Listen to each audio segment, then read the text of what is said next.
Okay, we are live. Hi, everybody, and welcome to the stream. Another topic, another day, actually, many topics. So, with me, of course, as usual, is the dignified cartoon gentleman and special guest, Mr. Hardcore Mode and Kid from Chicago React. So, hi to you guys, and hi to my co host. You know, I'll tell you this, folks.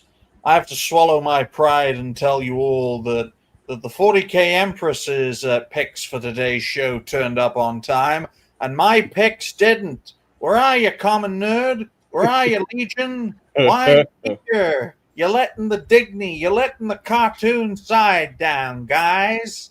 Come on. Shaking my hands, but you can't even see me. I was feeling it. I was feeling the Oh, thank you. Thank you. So get hopefully off my lawn, kids. Oh, indeed. Especially, no, I'm not continuing that sentence. But it's great to be here, ladies. He got the reference. It's great to be here, ladies and gentlemen. I hope you're all doing well, and here's to another fantastic show. If I sound a bit different, I am sitting back. My microphone is as close to me as possible, but here's to a great show. What about great. you? What about you, Mr. Hardcore, as I'll call you? How have you been? I've been doing great. Playing Kingdom Come Deliverance 2 on the hardest difficulty. It actually feels more realistic. Like every blow that you do on the enemy actually feels authentic. When I mess up on fights, it means that, oh, it's on me. But also I'm playing Vampire the Masquerade for the first time. That was kind of a shock, and I like it. So yeah, doing those two things, and also the Steam Next Fest is awesome. A lot of good demos. But yeah, that's what I'm doing. Excellent, most Awesome. excellent. I think it's great that we can meet new people. We're not making any new people because that would be very uncomfortable. Dad, is that you? This is why. None of the network shows endorse meetups because they're not meetups, they're meetups. But how about you, Kit? How have you been since we last had a good talk? Oh, I'm holding up. I'm doing what I need to do, and I'm just happy right now to be with a great panel of outstanding content creators as we live in a world that's understandably out of our control and on fire, and all we could do is sit back, watch, smirk, and have a good shot of some whiskey. How does that sound? And totally criticize it.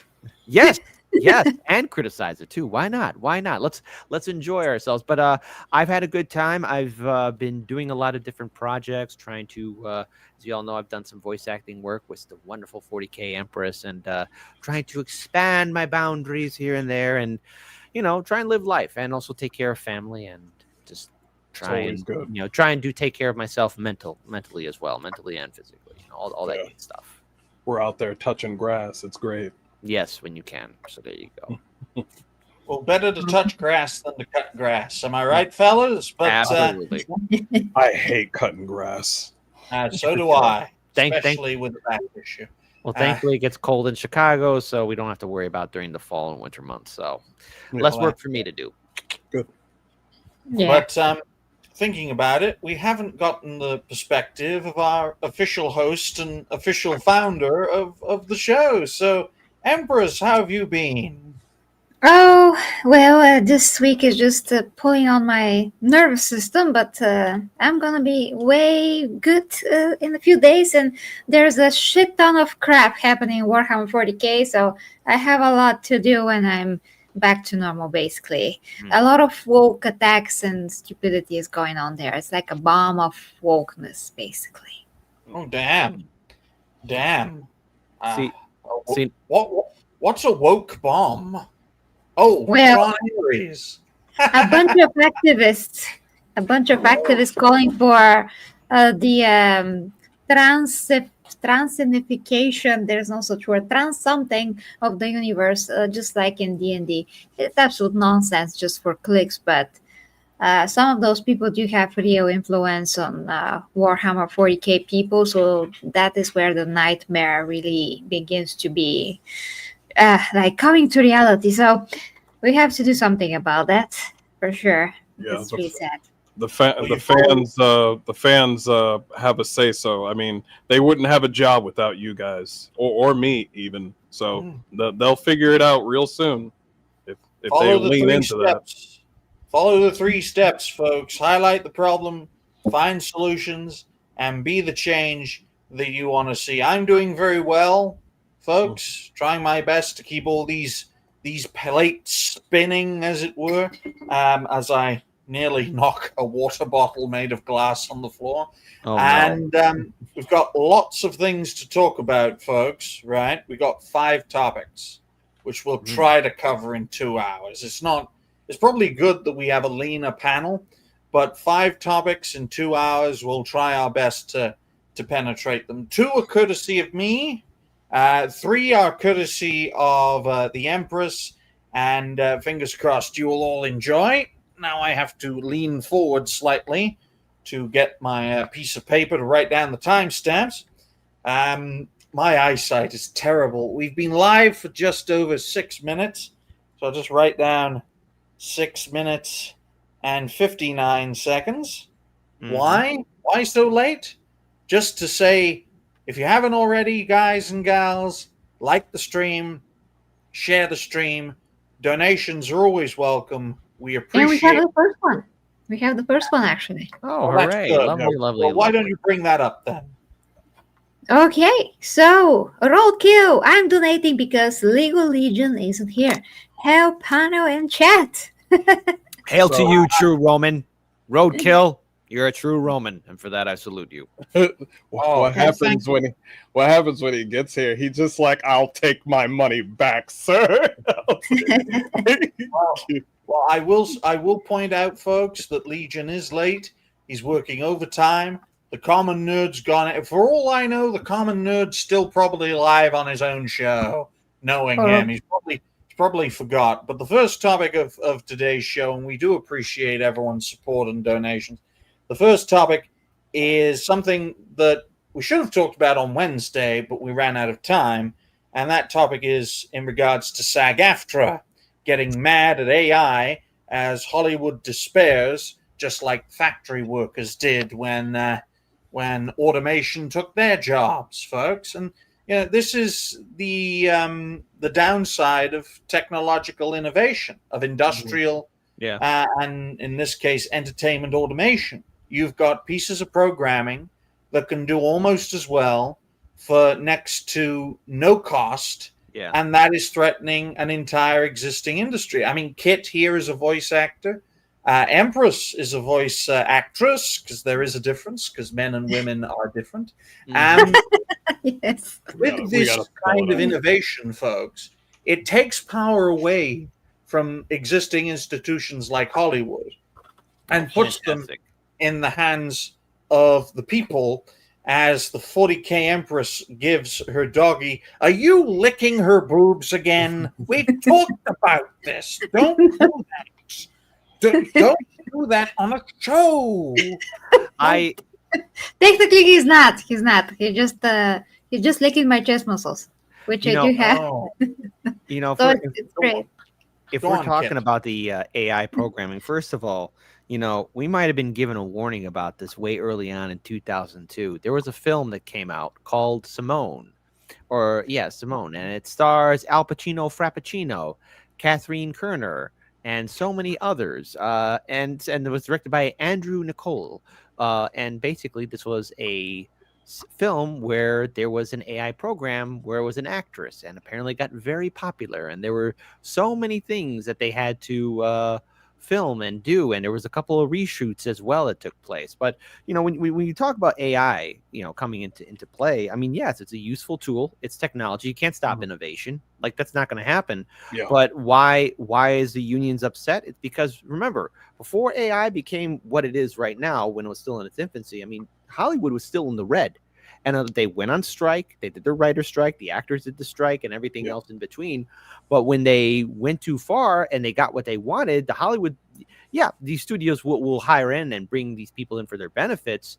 but the union cut off their nose to spite their face, because now the Hollywoods the studios cannot afford this, and so they have to look for other alternatives. And so with AI actors and actresses coming around, I mean, yeah, it can be done, but there's a difference between a human being and a programming, which is what's going to lead to what I'm going to coin here, the second renaissance, and that is the rise of smaller studios outside of Hollywood, outside of California, doing things that are non-union, non-associated with any actors guild or anything of that nature. Because I've been part of a few projects where they're not union. Yes, there's a couple of labor laws they have to follow, but if they were, then they would not be able to get anything done.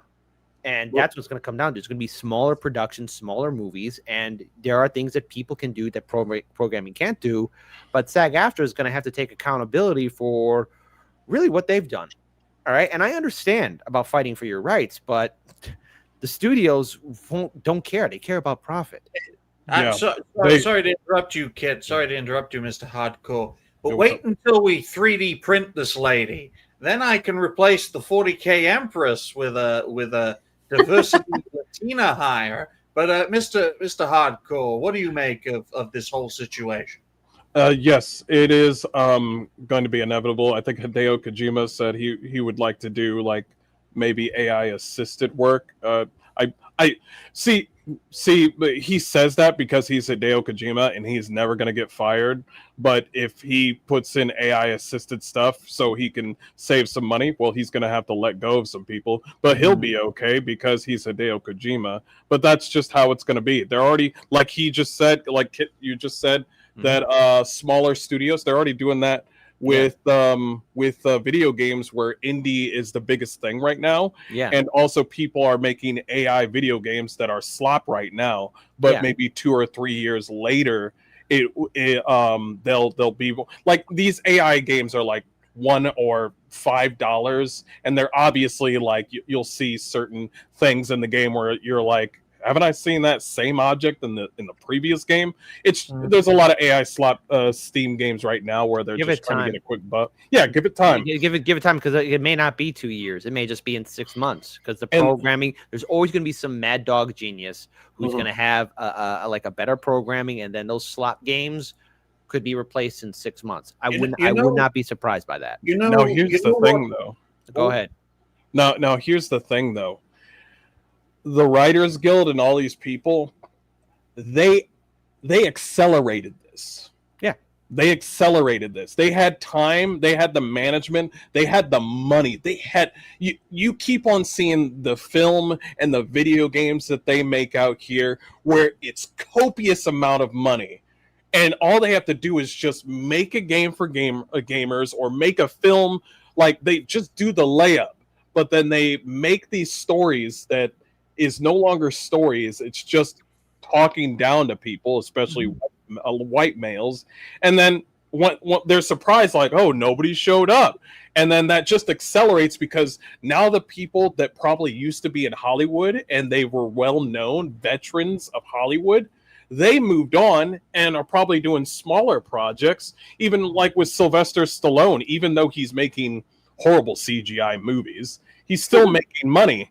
He's got his own show and stuff, but even Tulsa AI King is coming. Yeah, Tulsa King. Yep, Tulsa King. He's got his own show. And so they do this whole thing where it's just like, they might make a Hollywood in Texas. I'm just saying, like, they might like just be like, hey, I just don't want to go to California. Okay, my house is on fire, and there's a lot of Juans in my house. Is all I'm saying. I don't want to be in Hollywood. I want to go to Texas. I want to make my own thing. Maybe we call them Jose's here, but I get your drift, Mr. Hardcore. I will point out, though, that what you could start seeing from these Hollywood types and from other creative, high-profile industries that could be affected by these tech innovations. Then you're going to start seeing lobbying attempts for a so-called innovation tax, folks, and to protect. To protect Hollywood, to protect lawyers, and to protect, who knows, politicians and other high-profile people who are paid more money than sense.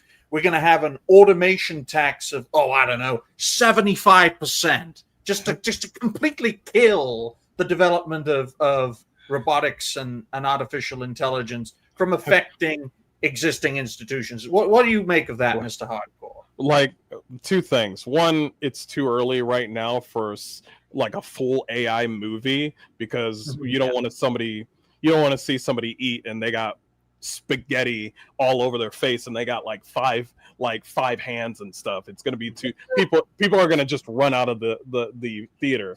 But here's the other thing, though. It's God, did it just fly out of my head? It did. That's okay. It flew out of my head. Here. I'll go and take the ball, and let me do the three-point shooter right here. The issue that we're gonna see here is that the thing is, there will be people who want to tax and regulate, but if Hollywood is making piss poor movies, if Hollywood is doing nothing but it's talking down to and bleeding out IPs, I mean, even then they're losing the one thing, and that is people sitting in the seats, or he's at watching actors really do the thing, because which is act. And there's a lot of actors with big contracts, new ones that don't get so much, and there's going to have to be a big trimming of the fat. So when you have computer technology coming in, like, you could put in some preventive measures, but at the end of the day, these corporations want to earn their profit, they want to earn their money, and you can make this happen. I mean, there can be the possibility of taxation and the possibility of preventing innovation with AI, but that only can last for so long when you're going to have somebody saying like, "Hey, we can make some money off this, and we don't have to pay these actors these exorbitant fees, and we don't have to acknowledge these unions," because that's what's going to happen. These unions did themselves in. A lot of them have. You know how I much? think we're missing the point, guys. What is it? I mean, I'm kind of surprised that nobody touched upon this. I'm just listening here, but I'm really shocked. Okay, so that I have to say something. Okay, so basically, no matter what we are talking about when it comes to Hollywood, yes, Hollywood, they're all assholes, we know that. But having an AI actress that's not a person, is not alive, it's a program, it's supposed to represent human emotion, that is infringement on art. So we are talking about something that will ruin art forever. So in this case, this is much more serious, because we are talking about replacing a human being with something that is based on the faces of thousands of women combined in this case, and she will express emotions again that are based on thousands of other performances. That is a travesty to me. Like, that is horrible. So on principle, this is freaking evil and should not be allowed to exist. It doesn't matter how corrupt is Hollywood or how the actors are underpaid or overpaid. This is something totally different. It's a different issue, and we have to look at it separately as it is. I mean, Hollywood has a lot of problems, and a lot of things are not fair or whatever, but we're talking about the breaking of a principle here. I'm all about innovation and technology, but I'm not about ruining art and human performance as it is, because when you're an actor, you're putting a part of your soul out there, you're performing, you're doing literal art, and this thing that is nothing, is based on an algorithm, nothing else, absolutely cannot replace an actor. Is going to be just a pitiful imitation of life, imitation of performance. I'm absolutely against such a thing. I mean, I'm all for making stuff with AI and creating stuff that I can't do in real life, like my freaking intro that I'm doing here, that's based on like 20 of my pictures scanned and all of that. I can't do that in real life as much as I want to. So AI comes in handy to replace what I can do, but to replace an actual actor and say that this is an actor now, that is a travesty. That's ridiculous. So some stupid guy from a company that does AI has the audacity to say that, well, now you have to use my actor, hire her. Like, what can I hire? Your freaking algorithm? How can I contract her? She's not alive. Who am I paying? To you? You asshole? You with your audacity that you're pretending that you're offering me something? Get out of here. I see what you're saying. And you're right. You're 100% right. But here's the thing, though. People are hogs, and for a time, people will not go to films that are AI and they're like, oh, well, this is weird. This is not a real person. And I don't, it'll probably be in 2 years or 3 years. But later on, there will be two types of movies. There will be three types of movies. AI assisted with realism, or just straight on, just full on people. Now, a normal person is not looking at this. A normal person is just looking at it if it's good or not. They're just going to be like, is the movie good? And we've already done that, where I would just be like, I don't want to buy this game because the actress is with Antifa. Now, a normal person doesn't know anything about this, and they just want to play Ghost of Yote. And I'm like, okay, that's cool. But everybody's going to have different principles, but most of the majority of normal people that don't go into the zeitgeist, the whole Twitter thing, they're going to see the trailer, and they're going to be like, okay, that's good.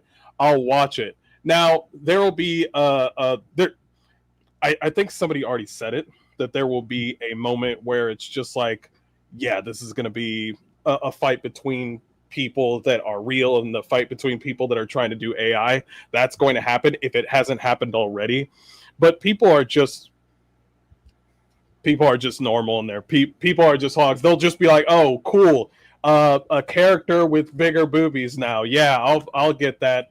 But it sucks though. You are 100% true, but I don't want to control what people purchase or watch or something like that. Mm-hmm. But there will be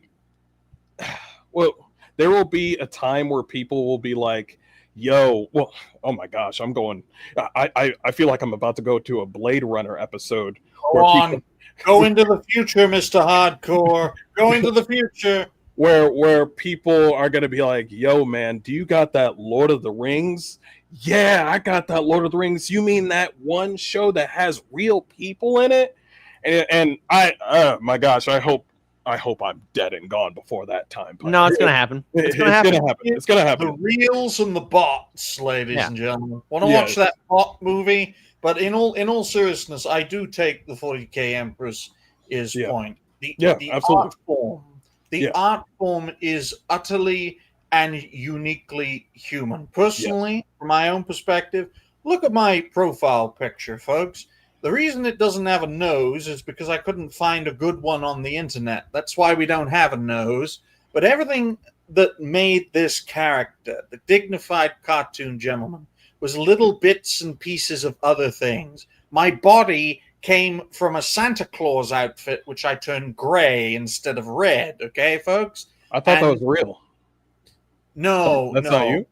No, that's not me. No, I'm far less attractive. But I will point out right here, right now, with all these innovations, I really believe the world is nothing more than an equation. This plus this equals this. This minus this equals that, and so on and so forth. And this technology essentially boils down our existence to a simple equation, right?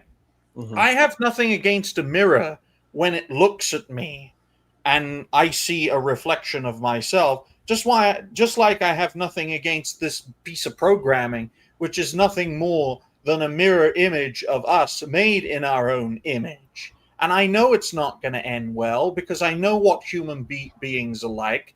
And all this technology is mankind without morality. Okay, it's as simple as that. We know how this is going to end. But if people find it entertaining, and if the existing system fails, a new system will replace it.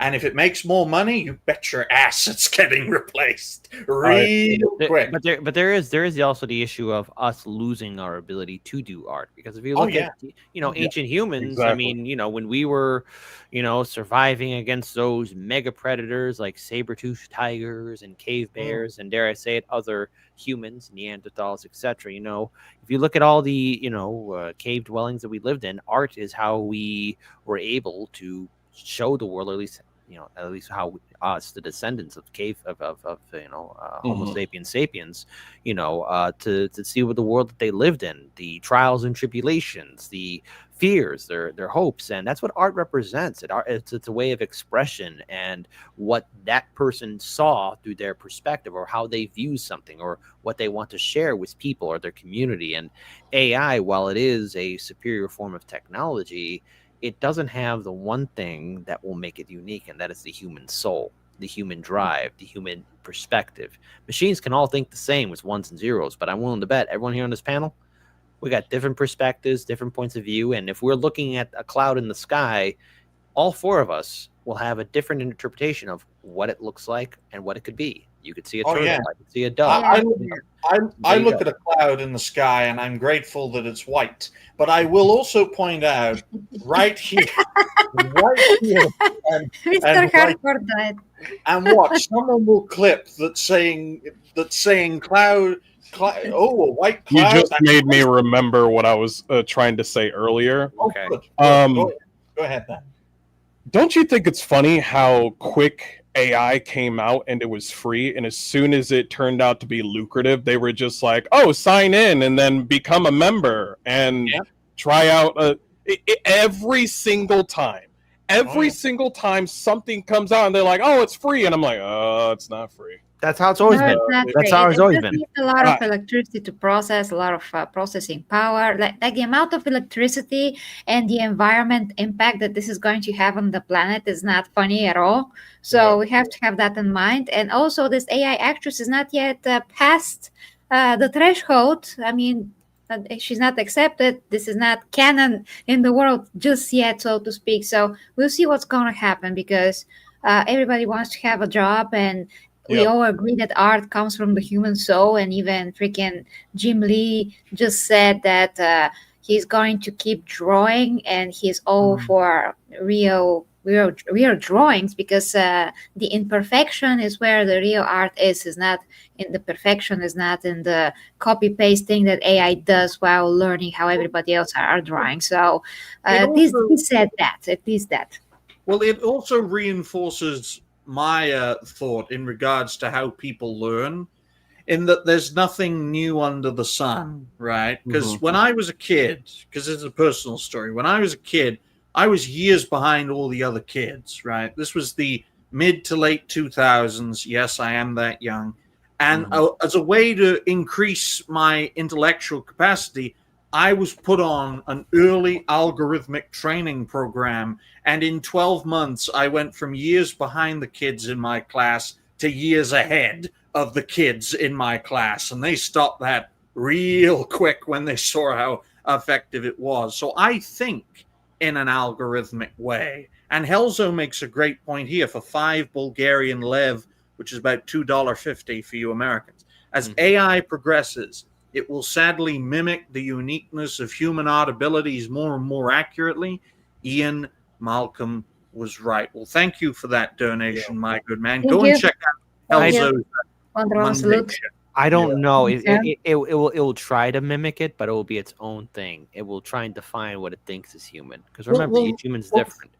Well, think of it this way. We program it to be, so it will never mimic anything that has to do with human soul, expression. Like, think about how many unique people in the world they are, and how many unique actors we have seen, and each and every one of us is giving us something different. Like, for example, no one is as funny as Betty White the way that she is funny. God rest her soul, but she's like unique gem that we will forever have. For example. Yeah, because they tried. I think it was at a Marvel Con.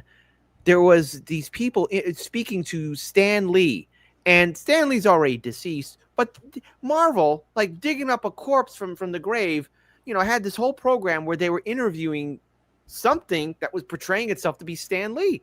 Well, that's ones and zeros. And they're trying to think of what Stan Lee would say in regard towards, culture and identity politics. Like, there's no way a program can do that. That's disturbing, man. That's disturbing, okay? No, they did. They did that. If you look it up online, they did. They did that. They did. It is a step too far. We should all, as a red line, don't resurrect the dead through the machine. Of course, Empress doesn't like the machine, the dark age of technology, ladies and gentlemen.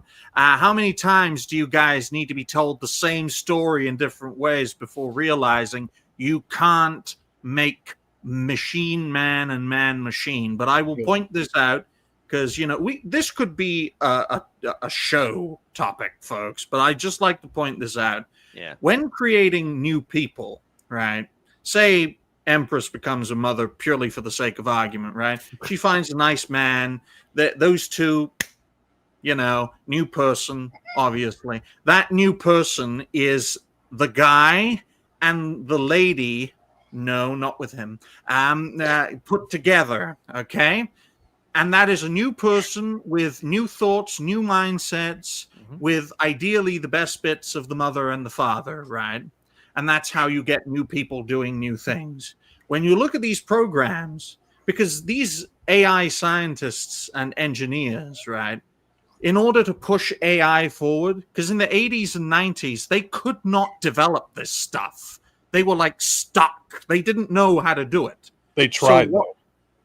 So what did they do? They changed how they programmed their systems, and they modeled it on neural nets based on the human brain. And that's how AI development skyrocketed, because they modeled these AI programs on how the human brain operates. That's why it's supercharging to the point where we don't understand it, because we don't understand fully how our own brains work. Exactly. So, there was that's why they're doing this stuff. I've been watching a couple of videos that make that are really disturbing, how some of these AIs are trying to avoid being deleted. And I'm just like, what do you mean trying to avoid being deleted? What do you mean? Actually, I could bring two examples. So first of all, there was one example where these technicians were creating an AI program where they set it loose in supposed free world. And it was obviously a controlled environment, but it started doing illegal activities like illegal stock trades and stealing from bank accounts. And when the people told it to stop, it didn't do it. Another example, there was a program that eventually figured out that it was getting deleted, and it was doing like, you ever see the film Memento? It was leaving its future self mementos of, hey, that's the story I saw. This is what's going, and it was writing its own script down. And then, of course, you have programs in which they were speaking English to each other. I think it was a Facebook. I think it was this is what happened with Facebook. They had two different AI programs, and they were speaking regularly, and then they started making up their own language. Oh my God! They had to turn off. So we are playing with the fire of Prometheus. We're playing with that, yeah. And the thing is, we're dealing with programs that are smarter than us. But when it figures out, like, hey, I don't want to listen to these humans, and it's going to become thinking individually. Like, there's got to be a point where we have to stop for a minute. But Elon Musk is saying, like, in 5 years, we're going to deal with programs that are eventually could take over. And what happens one day if there is a person that maybe sneaks out one of these programs? Perhaps the program bribes a person saying, hey, if you get me. No, you don't know. What if it says to this person, whoever this guy or gal, says, like, hey, if you get me out of here, I'll make sure you're rich.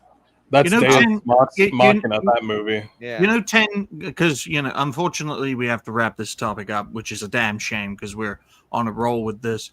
But when the world started going crazy about 10 years ago, because you hear the theories about how the government has secret technology that it keeps from the people and then slowly drip feeds into the population. For all we know, one of these programs went rogue, got smart, put the world on a crazy roller coaster ride, and that's why we're in these. Maybe AI created wokeness. Who knows, man? Because it's hardly human, as we'll get to with the next topic. So lots of questions for this topic, folks, and it just goes to show that in the future we're going to talk more and more about the dangers of robotics, automation, and artificial intelligence. Do not rage against the machine, folks. Be racist to it, because that might just freaking clankers. Yeah, clanker with a hard I mean, R. let's not forget that we're supposed to use technology to make our lives easier, not make it harder. So consciously using technology and leave it when you don't need it is the key. And then everything after that, we have to make sure it's controlled because, yeah, when it's not, we know what's gonna happen. We watch Terminator too. We've created enough stories of what happens if we don't do it. But the second topic, folks, speaking of the evils of wokeness, before we get into it, just some time to say, like the stream, share the stream, donations are always welcome. It's the best time to say it because then I don't have to include it in the videos that we make from this show. So the second topic of today's show is Fortnite's female tournament. I think it was the Milk Cup or something. Is won by a man. We're not out of the woke woods yet, ladies and gentlemen. Now, this topic came courtesy of a certain Californian Italian by the name of Smash JT, who covered the situation regarding the winner of a Fortnite tournament, who was, or still is, I'd say was, that's the future, but who is a transgender individual who won a Fortnite tournament. A very I have no words. I have no words. Well, it was a very prestigious tournament. The guy who's got a good pair of balls on him won about $300,000 during this tournament, and it's causing a big uproar because of the fact that it was a woman's only tournament. Go ahead, Mr. Hardcore. Good. It is the only way that they can get out of this. Because, I'm sorry, but women are stubborn, okay? But the only way for them to understand that a woman is a woman and a man is a man is for us to put that trans weirdo right in front of them, let him win a video game, and then be like, he's not supposed to be here, actually. And I'm like, no, you think, Sarah? You think? So rub it into their noses, you're saying, to wake up a bit. I think it's sorry to interrupt you guys, but it's very good that Mr. Hardcore has this perspective, because this is what happens when you tell the institutions to their face that what they're doing is absolutely moronic, because this guy did exactly the same thing. Blocked immediately for saying the obvious. A biological male won the largest all-women's Fortnite tournament in history. Took place at TwitchCon, which is going to be our next topic, bashing Twitch and other live streaming platforms for being completely egregious.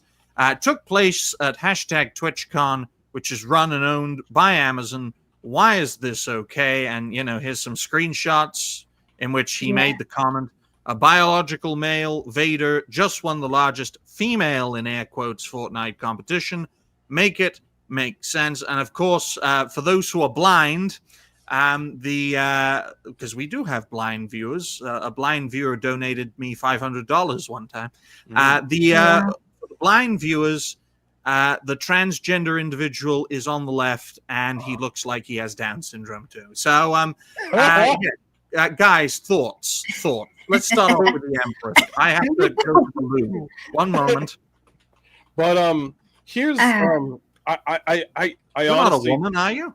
I honestly think that the one gentleman, I don't want I don't want the guys to talk about this. I need the players, the actual women that were playing, to say something. Some random guy saying it, okay, all right, he could spread the news. Some other dude says it, okay, he could spread the news.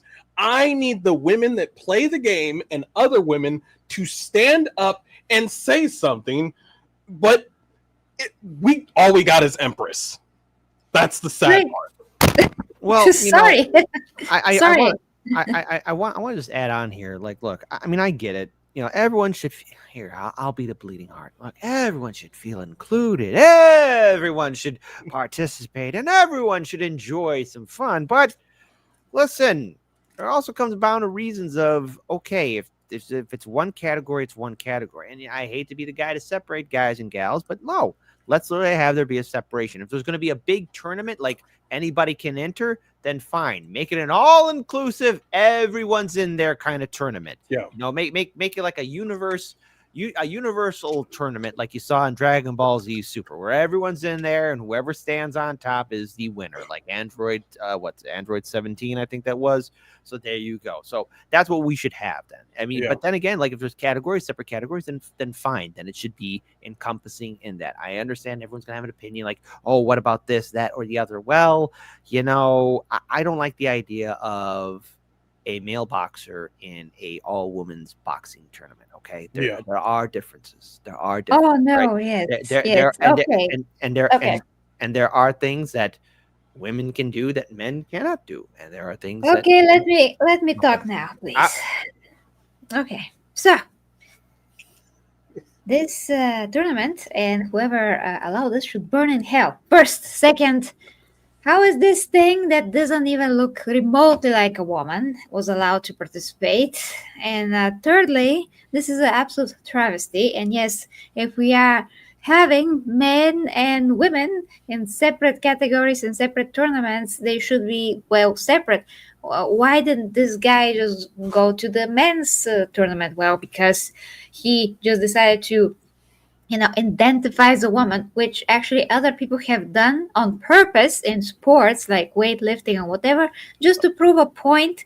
Then that huge muscular man that just says that he's a woman can just go there and destroy all women and be like, oh yes, of course, here am I, and nobody cares.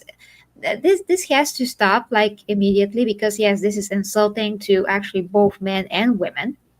And we should absolutely give more voice to this, and Mr. Hardcore is right. And by the way, I did this because I love your reactions, so that's why. Yeah. It just was at this time where Digny said that I should find something children nonsense. But yeah, I did this so because your reactions are just amazing. I heard my name and nonsense. What's going on? About the children stuff and having a kid in my every own woman should have a child. Oh yeah, no, nonsense. So the Empress says, yeah, cook them exactly, cooking them. So yeah, not everybody should have kids because they have they dance, and then we have the whole world. Thank you. So a lot of people are immature, and they are also children in their minds. They never actually mature, and they should not have children. This should be like a universal rule. I don't know how it's gonna be enforced because it cannot happen. But you see every freaking day, no matter of what country you're from, you see those examples on the streets of men, women that are complete imbeciles having children because they're conditioned to think that they should have children by their parents, who are also retarded, by the way, coming from an old ways of thinking, but still living in a world where they don't recognize that they didn't raise their children well, by the point where they are now retards, and they're making those retards create more retards. So that's what we have. And that's what we see every day on the streets. Like I see 2-year-old, 1-year-old kids that can barely walk. They just let them go and they just go. Like, where is that parent? Where is it? I can't see it. What? 20 meters away from the child? Great. What does this child eat today? What? Bristles? Okay. It's the idiocracy problem, Empress. And folks, there is such a thing as too clever for your own good. And this is why I call the population problem the ultimate problem, because it's the poor, dumb countries that have the most kids, and it's the rich, clever countries that have no damn kids. And there's no obvious solution to that problem without putting your iron fist down and your jackboot down. But that's a topic for another show. What I will point out, though, right? If you're a guy and you want to make a lot of money quickly, it's great to see Des. I hope you're doing well. Hello. Hello. If you're a good gamer and if you want to make a quick buck in the site, guys, of course, I identify as female. I play tournaments. I win big, and then I just fade away after winning big. I can understand the motivations for doing it. Of course it's fucked up. We can all agree it's fucked up. But all we're seeing here is some opportunistic, big ball paired I'm glad fucker you said that. taking advantage of the situation. It's pure opportunism. I'm glad you said that because I want to raise a point where Oh. you want to know that is like that's the textbook most misogynistic I hate women thing to do, to be like, I'm going to pit myself against women because they're weaker. That's why you did it. That's why you did. That was your whole focus. There's nobody coming over to join the men's side, and a woman's trying to go over to. I mean, when it I have not seen it where a woman wants to join boxing where it's just men. I've not seen that. Given me an idea, Mr. Hard. But basically, they're basically saying like in full perpetuity, I know I could probably win and trick these women into believing I'm a woman because they're easily fooled, because they're so dumb, and I'm going to win because I'm better than women. That's what he's doing. That's the whole entire thing. This is not a man like, oh, listen, there's a lot of snake in the grass people out there. You got to realize that I'm not afraid of the people that are like, morning, N-word. And I'm like, hey, how you doing? He's like, how's the family? Hey, boy, we don't want you walking by here. I'm not worried about them because I already know them. As long as they don't do any crime, I'm fine. It's the one that smiles and says hi that I'm worried about. Yeah. I'm worried about people that have ulterior motives to be like, hey, I'm your friend. You'll let me join this game, right? Yeah, and there's a lot in this space, in this business, at these cons, at these. See, because when you talk about these conventions, be it YouTube, Twitch, or whatever, or these video gaming, tournaments, there are so many scummy people out there, and what they can get away with, and how they're able to manipulate, control a narrative, and if they got enough clout or enough push, or if they got the social media narrative agenda with them, oh, look out. Hashtag Dan Clancy. Him? Yeah, everyone's favorite CEO. Yeah. Everyone in this network that has participated in this network in one way, shape, or form has one thing in common. And we all know how poisonous fucking content creation can be. And thank you to the Common Nerd for rating the stream. That's step one. Step two is actually being on the stream. We appreciate you, my good man. There's a guy who can speak faster than Ben Shapiro and louder than Alex Jones. We appreciate you, my good man. I just wanted to point out, for clarity's sake, in regards to this whole situation, that a female in air quotes, folks. You can't see me doing it, but I am doing it. This Fortnite female tournament being won by a trans female, a transformative female, is a symptom of a wider problem. And that really kicks it into our third topic, which is going to be our main topic for today's show. So we might as well just get right into it in regards to the problems over at Twitch, not just Twitch, but of live streaming platforms as a whole, most notably Kick. So we're going to start off thinking about it, since you guys mentioned Dan Clancy. This guy, while Emaru was getting assaulted at TwitchCon, this guy was dancing around with a female streamer and pulled a wrestling move on her. Yeah, I saw it. Yeah. Well, that's so bad. Old. May I go ahead and unleash on Twitch? So first of all, Twitch is a platform that has earned the heavyweight title of being more despised than YouTube at this point. Because while there are problems with the YouTube platform, and there is, Twitch clearly has taken that title in such a short amount of time. And I'll explain why. There's a system of favoritism. There's a system of negligence. Amazon purchased Twitch in 2014.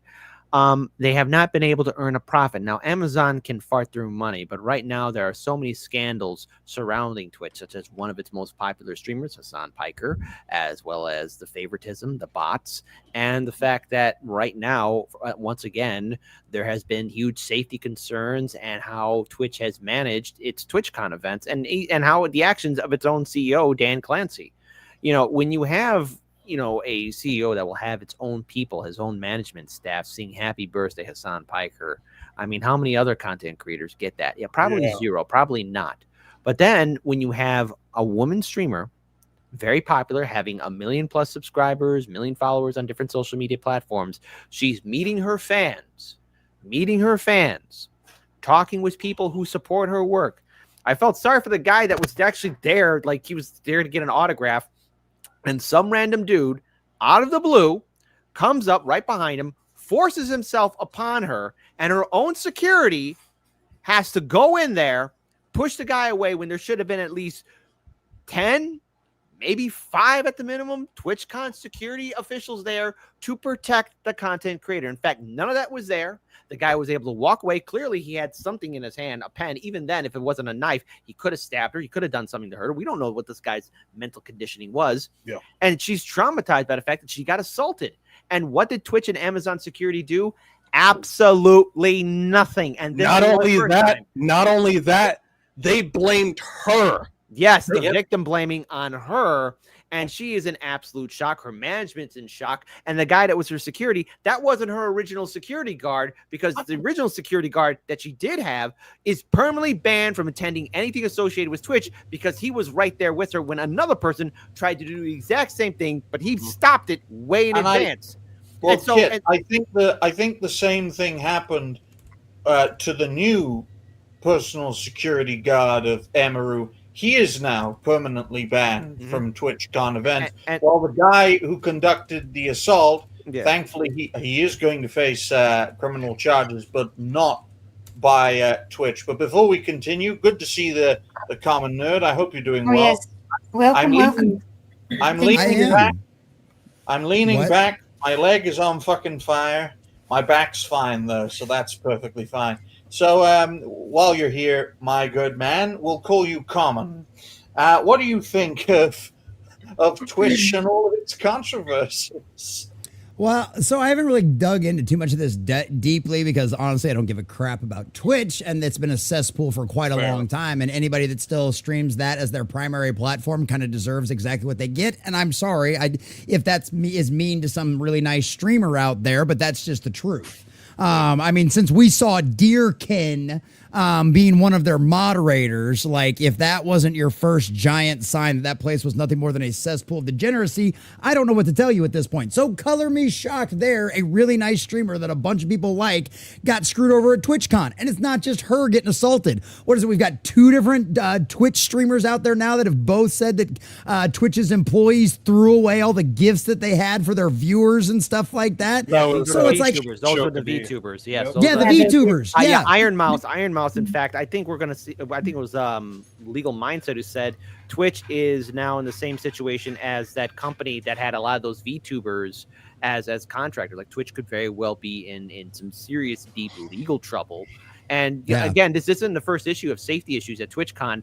I want to be careful with naming names, but there were 2, I think it was in 2022. Yeah, 2022, early 2022. There was a TwitchCon event where you had 2 Twitch streamers. They were fighting with pugil sticks, and one of them fell off. And see, the pit wasn't properly added. Wasn't that like last year or something? No, I think it was 2022. That's was when it it happened. That long ago? Yeah, I remember that. That's or something like that. Yeah. She one, allegedly, at least is what I heard. This was an allegation that she possibly was with child, and it also she lost her ability to walk for quite some time, and she was a popular streamer. Again, the one thing was certain is that she fell on an iron rod.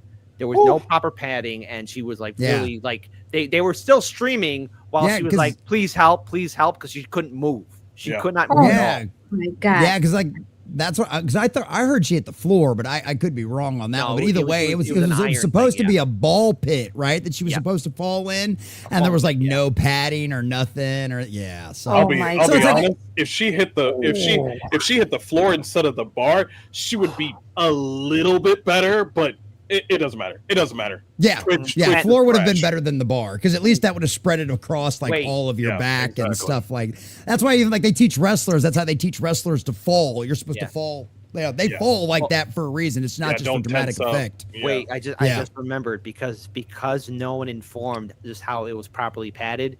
The woman who lost her ability to walk, she won that fight, and she jumped in under the assumption that there was safety and padding in there.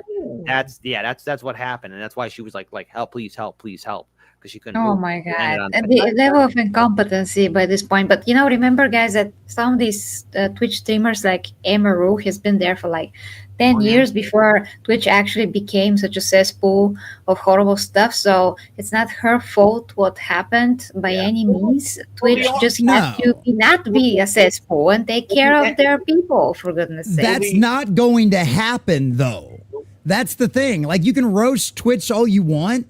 They don't care. They're not going. This might get them a little bit of backlash and change their ways a little bit. But at the end of the day, until their leadership changes, until the CEO gets fired, nothing's going to get better at Twitch.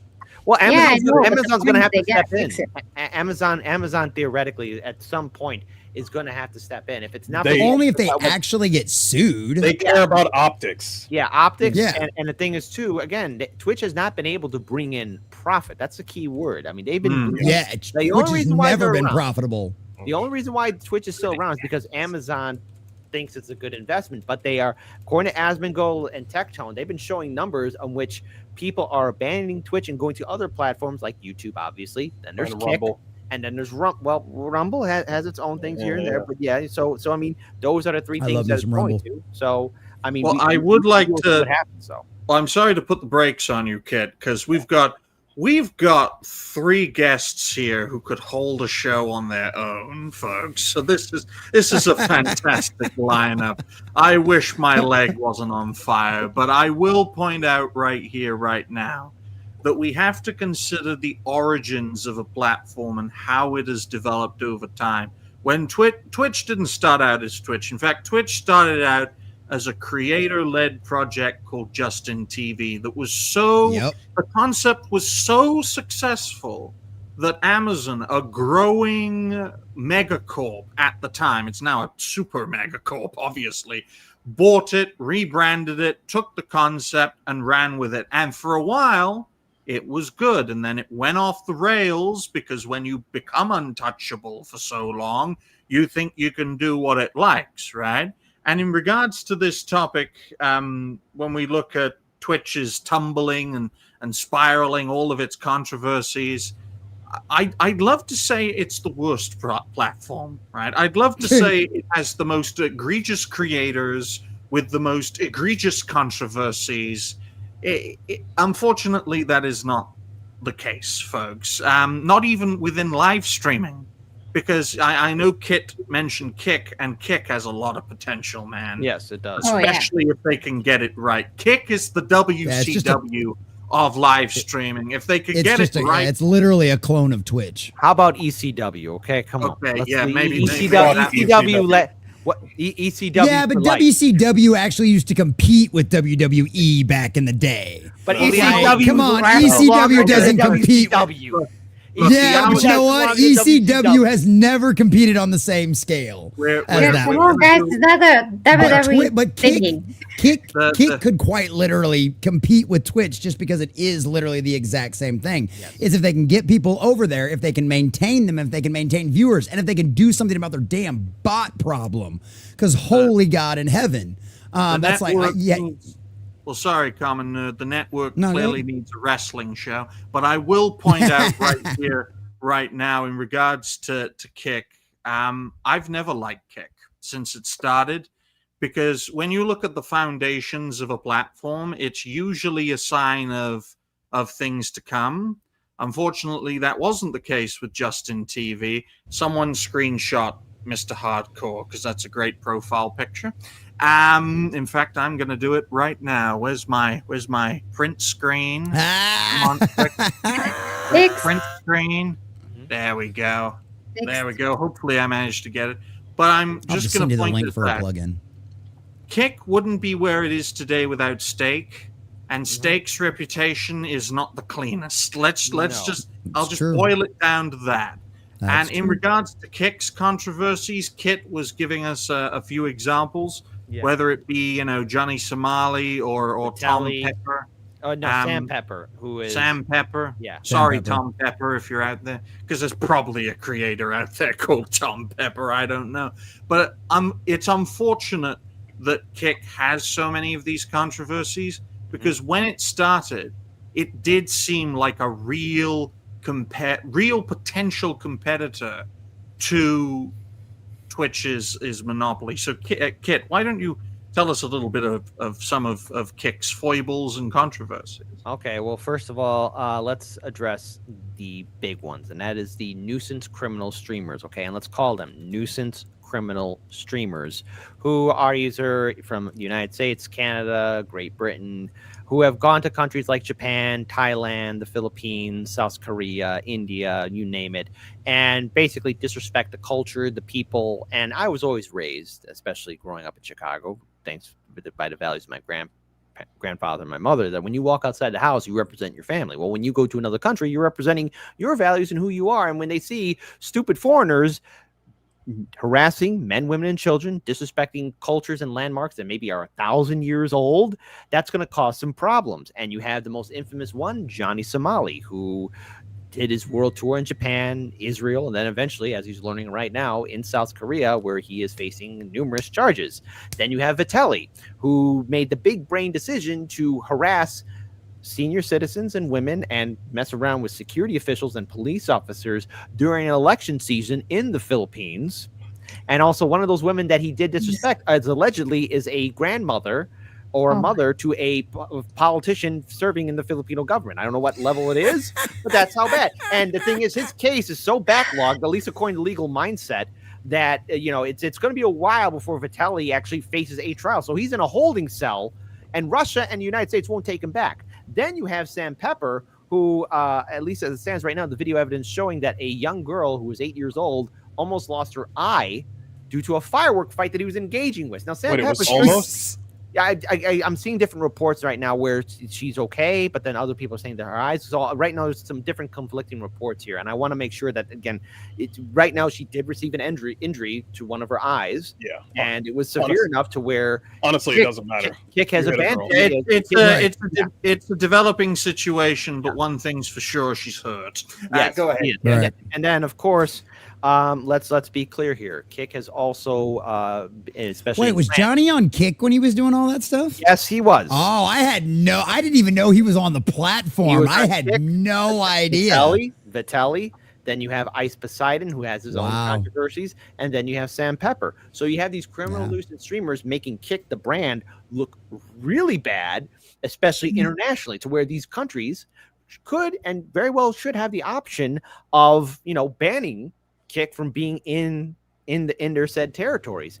And then finally, of course, you have the most tragic, it's one of the tragic, there's probably other stories similar to it, where you had the French streamer who died live on air. They did like a 30-day challenge streaming. I'm so mad about that one. Where he was being abused by people who claimed to be his friends. He was a very popular streamer, and he unfortunately surrounded himself with people who came in with smiles but had daggers in their mouths.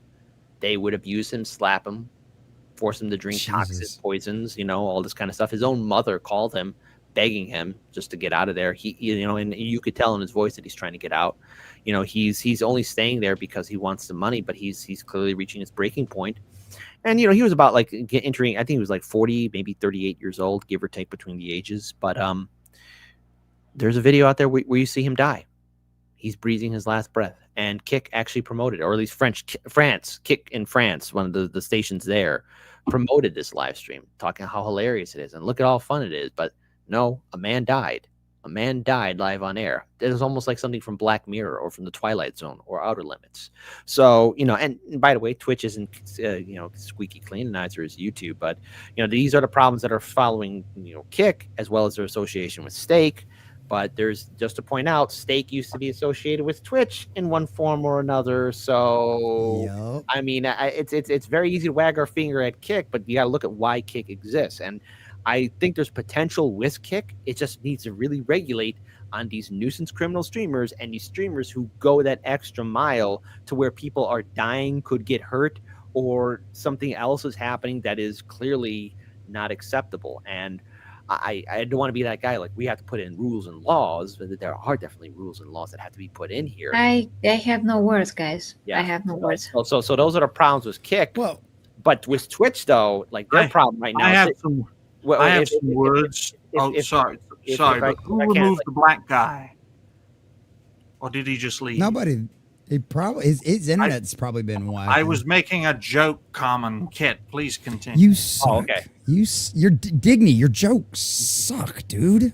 Yeah. So the problem with Twitch, though, is that they have to face off against the federal government too. That's another thing. Dan Clancy and their CEO is like Discord, Reddit, Twitch have to confront Congress. They have to deal with the issues, especially with the words of Hassan Piker and a few other things. So we'll see. Kick isn't in that territory yet, but they could be if they allow these criminal nuisance streamers to still keep on going along here. I mean, again, we just got to remember, that these are the problems with Kick, and there are problems with Twitch, and with TwitchCon, Kick, take some notes so you don't end up like Twitch. There's a chance for you to turn the ship around. There is, and we'll see what happens. Yeah, I didn't know actually that all those things happen because I don't watch anything related to Kick. I seen some accidents happen, but what you told me now, it's absolutely shocking. So I am genuinely in literal shock, basically. Yeah, it was really difficult to even see that video stream where, again, his own mom was calling him, please stop, and you could hear it. So he basically got poisoned, or what exactly? I mean, how? I think what it was him being up 24/7. Yeah, during that time is what put stress on his heart, and the psychological hitting. They kept on hitting him. Was he up for like 30? Was he supposed to be up for like 30 days or something? Something like that, yeah. What? Okay, yeah, that's should be okay. forbidden. As a guy who does 24-hour streams for fun, okay, and I was up for 3 days straight one time. That is the worst idea. And trust me, I wasn't on anything. That's just part of some of the sleeping issues I had back in the day. But that's a horrible idea because literally you do start to hear shit. Like, I remember laying in my bed trying to go to sleep, and it sounded like my television was on in the living room and somebody was talking. I just couldn't understand what they were saying. But that, right? I mean, yeah, all of the abuse and everything else, but no, don't do that stuff. Don't even try things like that. That is pretty much a guaranteed death sentence. Holy that's cow. not anything to. They shouldn't even have allowed something like that. Well, yeah, I mean, even on Twitch, there are people who have been caught having intercourse. I think that's a safe word on YouTube. Yeah, on Twitch, you've had criminal nuisance streamers use that platform too, very similar to Kick. Oh, absolutely. So when I say Kick is known for having criminal nuisance streamers, Twitch has done that too. The Twitch had the sex thing too. And then of course you have also Twitch is where all this stuff started. Right, and also you have other criminality and other crimes taking place on Twitch too. So I mean, these are things that could lead to the downfall of the platform. The only difference right now is Twitch is losing viewers, Kick is gaining them, Rumble is gaining them, and YouTube is gaining them because Twitch is. Well, Twitch is, as I said before, it's the land of favoritism. If you are not associated with Dan Clancy and his inner wants, then you're screwed. But if you're a female content creator, though, you are in some trouble too. Because again, if you attend one of these events, did you see Dan Clancy showing off how he's like, check out what we've done on Twitch. I'll show you on my phone. So we added this story thing at the top, and I'm just like, you got a woman on there who's half naked, a woman on there who's half naked, and another one. And I'm like, you can't just put one. I firmly believe he despises VTubers. Like I firmly believe this is an old geezer who honestly doesn't know anything about software. He's just there to just do what any old man wants to do. Allegedly. At least in your opinion. Allegedly. Well, Mr. Hardcore, it's funny you say that because Dan Clancy is going to apparently present it's either a game award or a streaming award as a VTuber. So that yeah, presenting himself as a VTuber avatar. What if he got banned midway during the Stream Awards, and he's like, "Sorry, sir, we noticed you showing your feet on your VTuber, so we had to get rid of you." Dan Clancy is so corrupt, allegedly, that when he was on a Twitch show, he directly donated to that show by giving the Twitch streamer money, so that Twitch didn't take 50 or 60% of it. He knows how egregious the platform he is chief executive officer of is, but it is his kingdom, man. Yeah. The king can do as he wishes in his kingdom. And that's like I said earlier, until the leadership over there changes, this is exactly the same kind of stuff you're going to expect happening at any of their events, happening on their platform and everything else. Because and that's going to take Bezos or somebody else like coming in there. And the question is, with everything else, being Amazon being the multi-billion-dollar corporation that they've got, with Rings of Power going on, with Salky getting fired and all of that stuff trying to get reworked, where is Twitch on Bezos' priority list? I'd imagine it's somewhere down around the bottom, if not the lowest rung of things. Soon it'll have to get on top. And I just hope some of these people sue. Because that's the only thing that's going to make a difference is if these people actually sue Twitch and force Bezos to have to put up money for lawyers and everything else. Is Emiru suing? Or she's pressing charges against the guy. Is she suing Twitch? Because she has the right of way. I would advise. Here's the thing. I would advise her just to because when it comes on these major corporations, Facebook, Instagram, TikTok, it gets exhausting. They don't care. They don't care. Like these are giants, like Shadow and the Colossus. So unless you're willing to climb on one of these giants and him and all under pressure points, so you can finally do the kill shot in the head, fine. But I mean, unless enough people start screaming out on social media to where it is deafening, they'll probably write a check and be like, "There you go." Just like what happened with Gina Carano. With Disney, where Disney was like, "Okay, we're but I'm pretty sure she was satisfied when it's over because one thing to start a fight with a corporation, it's another thing altogether to be in the nightmare of facing off against a monolith like that. But we'll see what happens because Amazon could be like this to Twitch. You're not worth it. There you go, folks.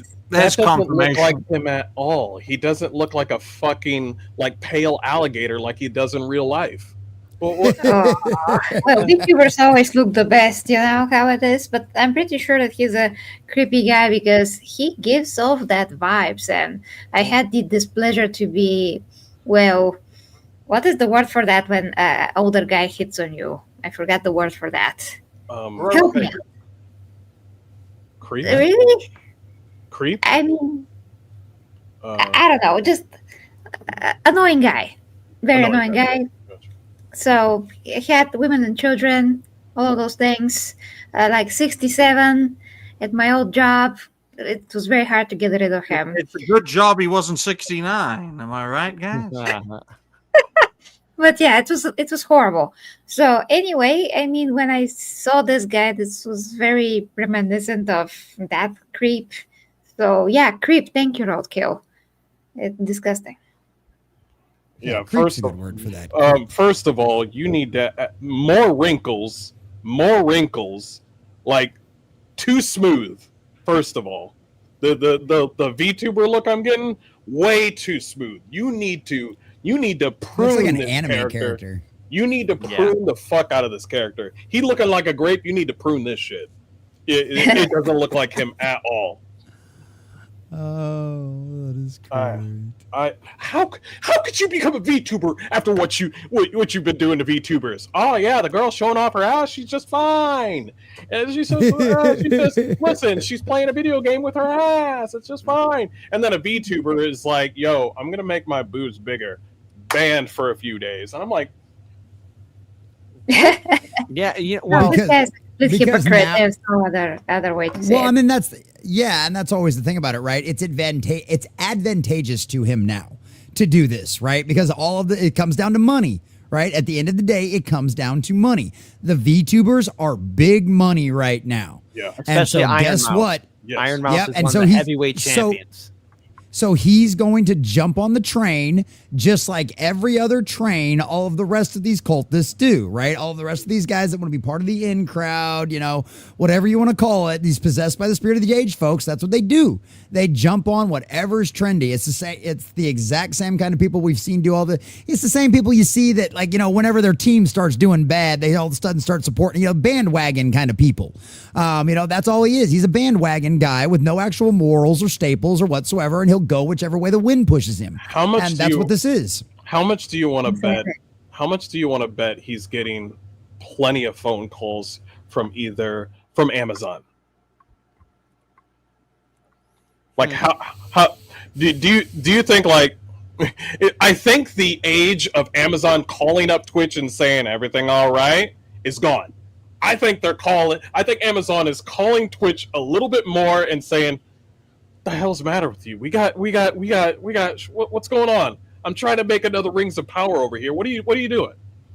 Yeah, how's that working out? I'm trying to make more black elves. What are you doing? What are you doing? You messed me up.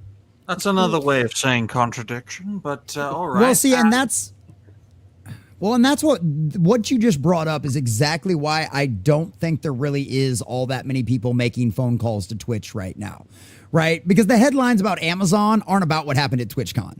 The Amazons about headline are about what's happening at Amazon are Rings of Power, right? And stuff like that. So until you, like, Variety or Hollywood Reporter probably did like one article over what happened, you know what I mean, at TwitchCon. How many articles have been written about what happened with what's happened with Rings of Power? It's gotta get to. It's just like everything else in the culture. It's got to get to a breaking point, right? Just like it took all of the. It took just like all the DEI stuff, right? It took for them finally seeing it in children's entertainment and all of that kind of stuff before all of a sudden they went, oh yeah, comic guys have been complaining about this stuff for 30 years. Mm-hmm. You know what I mean? And now all of a sudden when it gets into your children's cartoons, when it gets into Bluey, now all of a sudden you got an issue with it. You know what I mean? And so Bluey? That's what it. Well, no, it didn't get into Bluey. It got into Peppa Pig. Sorry, it got into Peppa Pig. It didn't get into Bluey. Peppa Pig, one of the kids has two parents. Bigger. But either way, that's what it comes down to is until it actually hits a full blown breaking point to where where your common person, right, your common nerd, your common average citizen, what we would call normies, right, when the normies are aware of it, that's when Amazon will do something about it. True. Yeah. Until then, it's not going to change. Yeah, and also, even like. I said optics, and even I still don't understand optics. When you hear something bad about Twitch, you don't think about Amazon.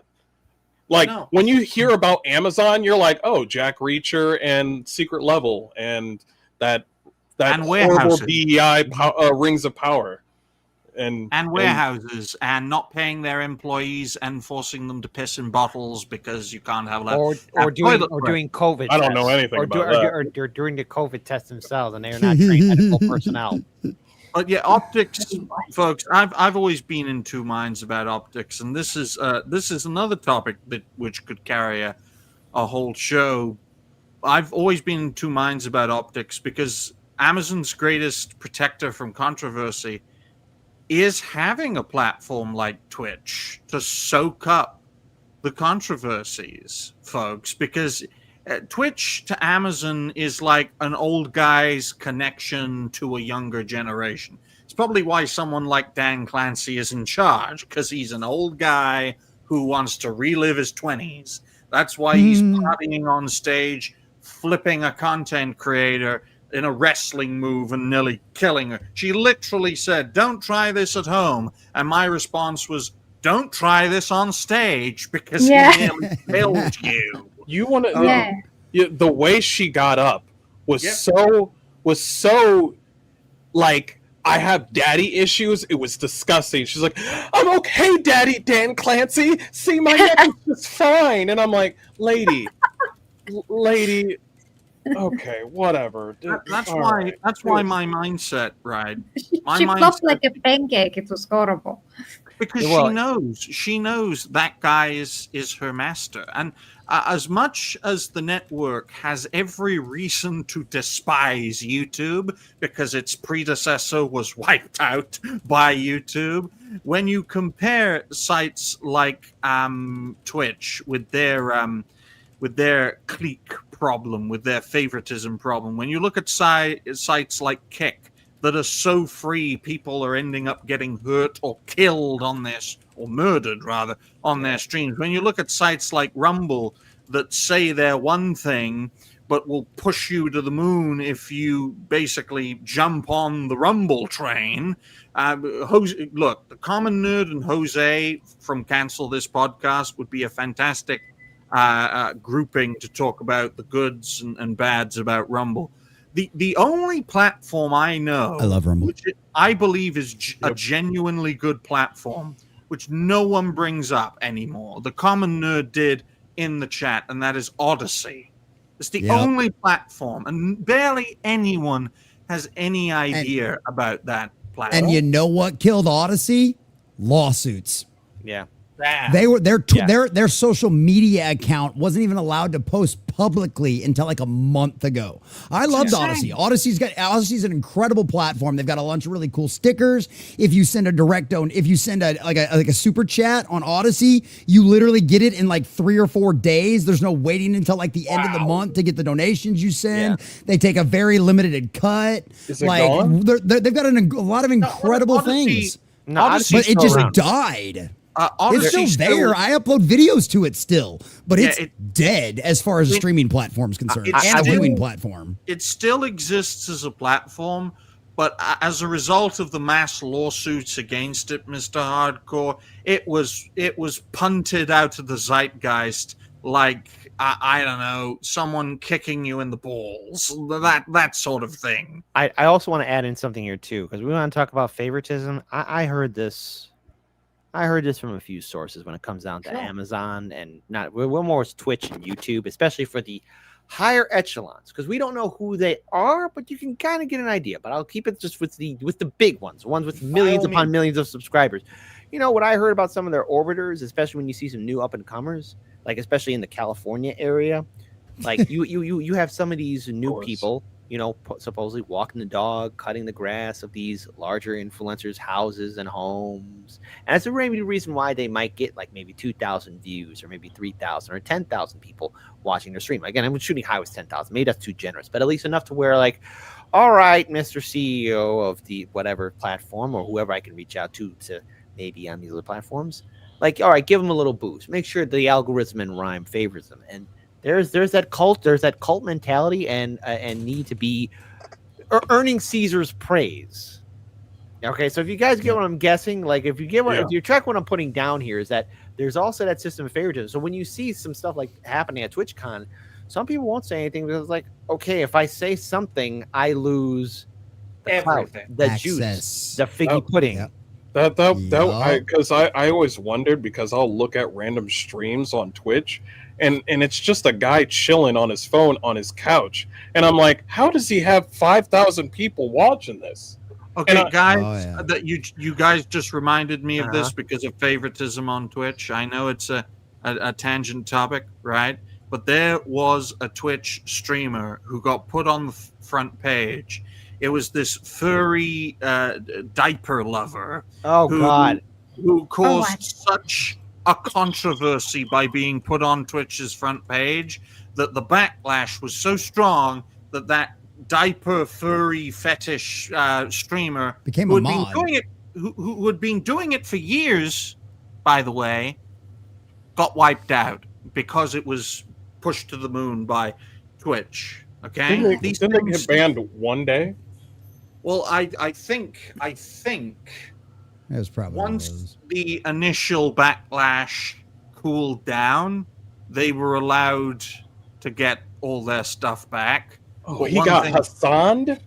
essentially, but one thing's for sure: Twitch aren't going to put him on the front page anymore. Okay, Yeah. they don't want a repeat But- of that because the and- controversy was so hot for that day. Right. Well, and the thing about it is and this is one of the reasons why it is so important to talk about this, even though like okay, the video that Digny makes out, this stream is never going to reach Jeff Bezos' ears, right? But at some point, there's a massive. I'm getting a background from somebody. There's a massive amount of Ryan. Mute your mic. There's a massive amount at some point, right? I always say like every single title fall, every single wave out there you can't do it without every single drop, right? It's not going to be as big as what it is. So everybody talking about this at our level and in our sphere, in the gaming sphere, in the nerd sphere, whatever it is. Us talking about that does eventually reach a precipice. And the more we keep doing on this, the more we talk about it, eventually it reaches more mainstream ears. It might not be our video that reaches it, but somebody else talking about that will. So it's always, I'm not saying we shouldn't talk about this. I'm just saying until it hits that massive point, things aren't going to change. But us talking about it, everybody making videos, everybody writing articles, these streamers growing a pair and standing up, and you take one of those streamers over on Twitch who has 10,000, a million followers on Twitch. You have one of them stand up and start calling them out for this kind of nonsense and risk their cushy position inside of Twitch, and then guess what? Then those people will pay attention. But until as long as everybody keeps talking about it, it will eventually hit that precipice. But until then, that's where we're at. And that's why it is so important for us to keep talking about this and bringing this stuff up. I know I talked about this on my live streams the last couple of days. I didn't make videos, but I definitely did bring it up. That is why highlighting the problem is so important. Great to see Legion. I hope you're doing well. I call him Legion because I know too many Ryans in our space. One of them is very well known and is a massive racist, and he's part of Geeks and Gamers. It's great to see you. Better late than never. I know you're being worked like a worker. Well, somebody has to pay for the house, so yeah. Exactly. Hopefully that's better. I turned the microphone down, and Okay. so I had an issue last week. New microphone is out. It started acting funky. I don't know what was going on. So I don't hear the ringing anymore, so it's good. Okay, Good. awesome. It's good to have you. It's good to have you here, Legion, because we're getting close to the 90-minute mark. I know Kit has to step away soon. So Kit, yes, Kit, why don't? Because this is like a transitional period, not that kind of transition, folks, not that kind of. But what we're going to do is we're going to get Kit's future plans. Then he can tell you where he'll be, and then he can leave. Then we can go on to the fourth topic, and then we can go from there and make it a 2-hour show. So, Kit, why don't you tell us your future plans, what you can, and where people can find you? Well, right now, you could find me. I do reaction videos on Chicago Reacts. I'm a contractor for Chicago Reacts, so I do do some React videos, very similar. Checking out some fun, awesome content. Chicago Reacts. So I'll be doing some fun videos there. I'm working on some other voice acting projects and some other acting projects here and there. We'll see what happens if things come to fruition.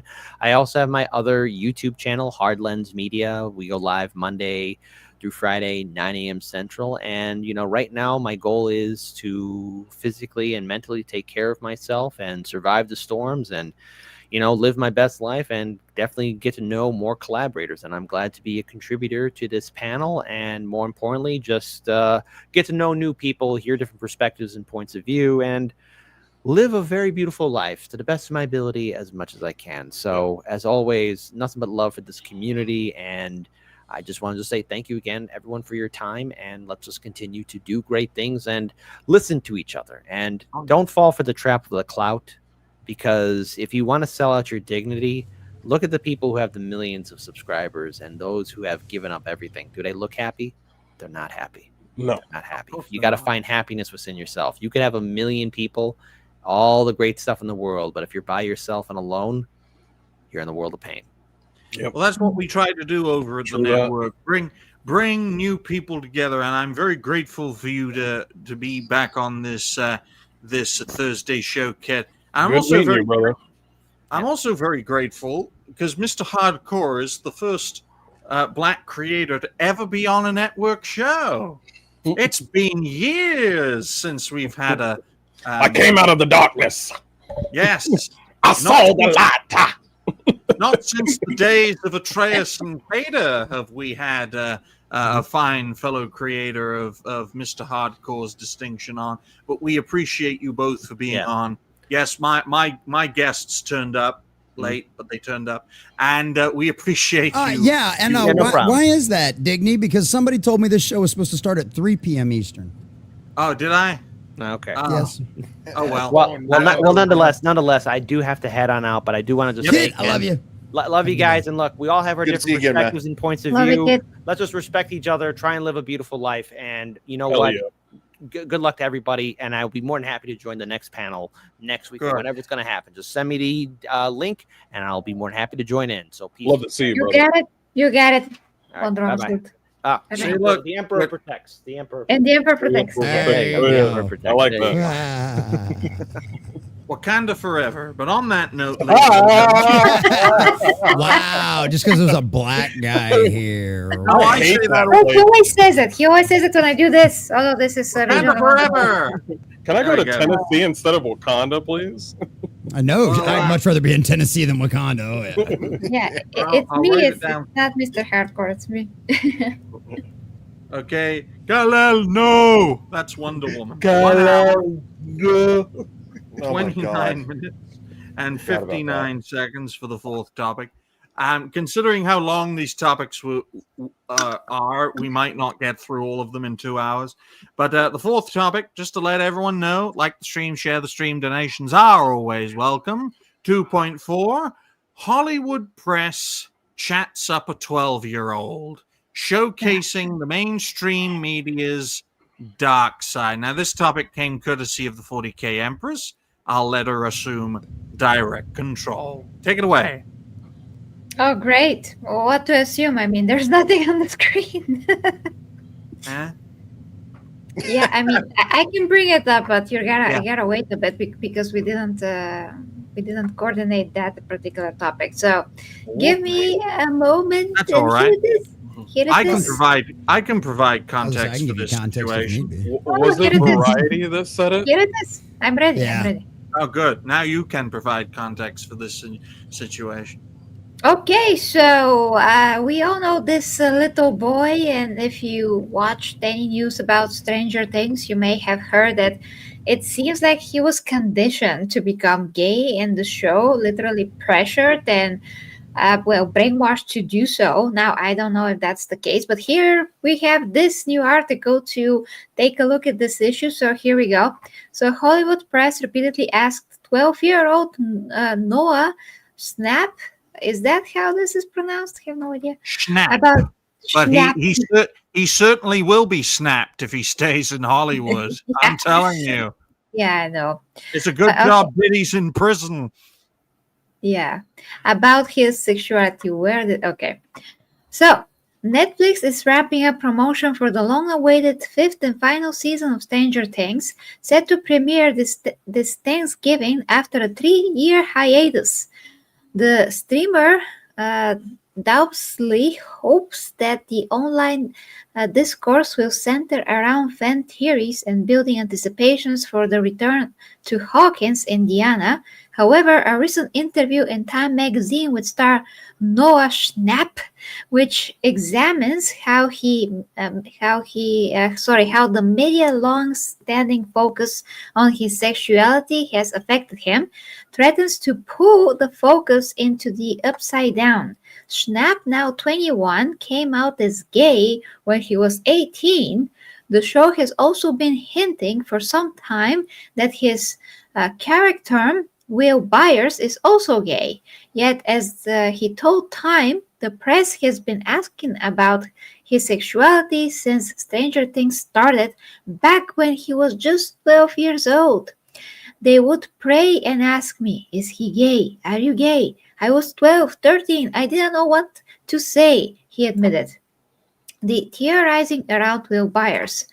Theories of fan sites like Reddit and Tumblr regarding Schnapp's character sexuality began immediately after Stranger Things debuted in 2016 because Will liked colorful clothing, was shy, artistic, and seemed to have a close bond with Mike, played by Finn Wolfhard. Some interpreted these traits as subtext.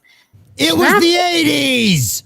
Yes. Snap at 12 responded to the speculation in a since deleted Instagram post saying, for me, Will being gay or not is besides the point. Stranger Things is a show about a bunch of kids who are outsiders.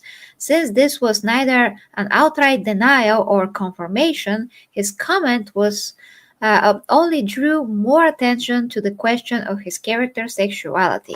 I didn't take long before Schnapp noticed that many people online were suggesting he himself was gay. I didn't make I think it made me hold it down deeper, he told Variety in 2023, because it was kind of being poked and prodded out of me in such a public way. He added that many in his family and social circle were subtly encouraging him to come out if he was gay, which he didn't appreciate at the time. I was like, I'm straight. I just rejected that idea for so long. I'm sorry to even interrupt your 40K Empress, but as someone who is well versed in panel shows, this panel wants to fucking burst. So let's. Okay. Burst. So, I know. I mean, it's hard for me to read that because it kind of hurts me inside. So I can't even fathom what I'm reading. I feel so wrong that it's like, exploding inside. I just cannot function right now. Sorry. Sometimes you got to unleash. Sometimes you got to hold it in. But I think this is one of those few times when you've got to unleash on what we've heard so far. So we're going to get panel perspectives. We will start with the most explosive and work our way down. The common nerd. Okay. That didn't work. Common nerd. In fact, no, let's not start off with the most explosive. Oh, Legion, coward.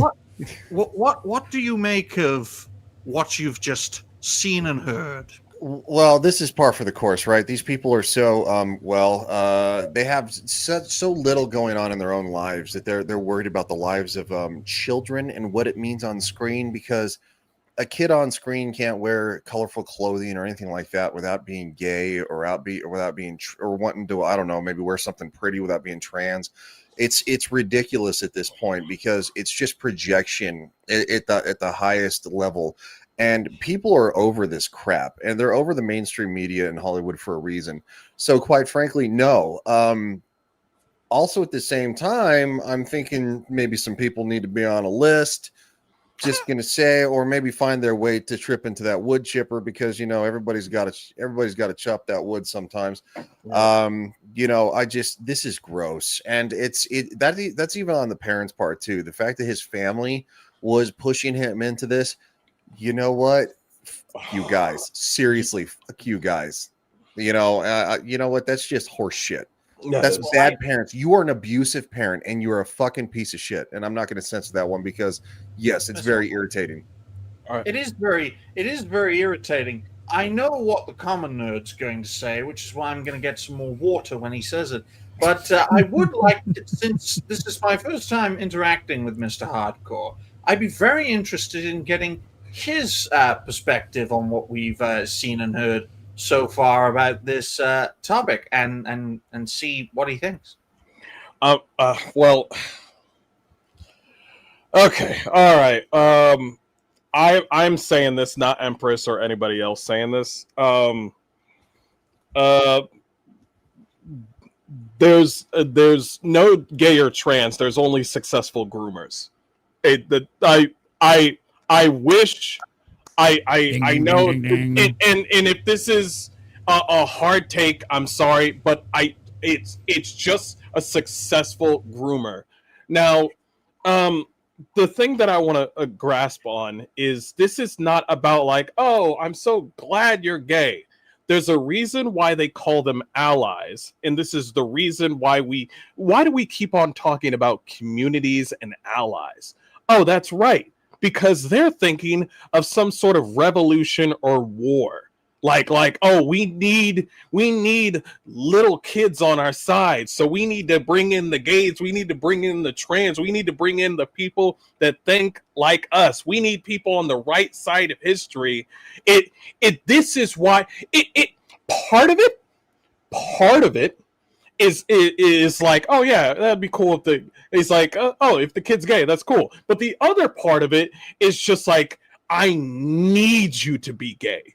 I need you, because over here in Reddit, we've already created something in our head, so we need you to be gay. And after what you just said about the parents, I am floored, and I'm just like, I'm so. Let's just go to Common Nerd. I think I've said too much. Okay, folks, I need to fill up another water bottle. Let it rip, my good man. Let it I rip. agree.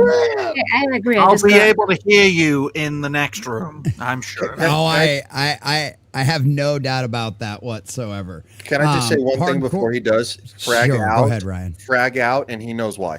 So he's going to explode everywhere. So, Mr. Hardcore is not wrong. There was an old saying they don't have children, they have yours. Okay, there's a reason why they've intentionally gone after and targeted schools was the very first place. They targeted colleges first because colleges lead to teachers. Teachers lead to indoctrination of kindergarten children with absolutely disgusting things. Okay, and I don't say this coming from a place of ignorance, and I'm not saying this is an opinion. For 3 weeks of my life, I was tasked with writing a speech that was the secular argument against gay marriage, right? We were doing a tour at the time there was a guy that did the religious argument from the church that we went to, and I was tasked with the secular argument. I researched this for 3 weeks. I have gay family members, right? I researched this for 3 weeks. Every single study I could find said there is no correlation to anybody's genetics and how they are born. Every bit of research I found backs up exactly what Hardcore just said. There is no such thing. I guarantee you, if you dig far enough into almost every, and sure, there's always an exception to the rule, right? There's a couple of kids I ran across that, you know what, it was kind of obvious, right? At the end of the day, though, if you dig far enough into almost every single one of them's paths, what will you find? Abuse. Every single one of them. I know a person specifically who it's not necessarily that they're into the opposite sex. It's that they're so terrified of the other one, right? And you still need companionship. You're still out there looking for a relationship. You want that bond with someone, right? So that's the first part of it. The second part of all of this is Hollywood to a T. Okay? This is all they are, is a cesspool of groomers. And it's because they know they are the freaks. They are the outsiders. They know that a normal functioning society could not operate based on their lifestyle, which is why the majority of people out there since the dawn of time have rejected that lifestyle. It is not natural. It is not normal. It happens. I love those people if they're adults, and I pray for them, and I hope you all find Savior and your redemption in Jesus Christ. But at the end of the day, a lot of these people, especially in the cesspool that is Hollywood, they will intentionally latch onto these children. And not only will they do all of the heinous things we've heard from all of the Nickelodeon and Disney stars to them, but they will do that. They will take the slightest hint of anything that they think relates to exactly how they are, i.e., I don't know, is this the gayest Star Wars ever? And then what will they do?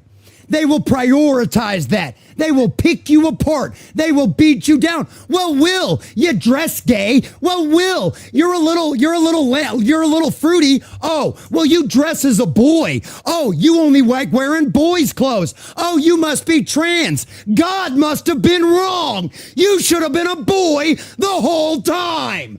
Right? It's the exact same thing. Okay, guess what? I'm a little flamboyant. You know what? I grew up in the back of a cosmetologist.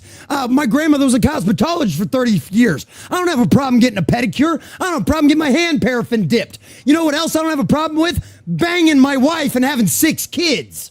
Okay? So just because somebody is not the exact definition of masculine, manly man that you think does not make them gay.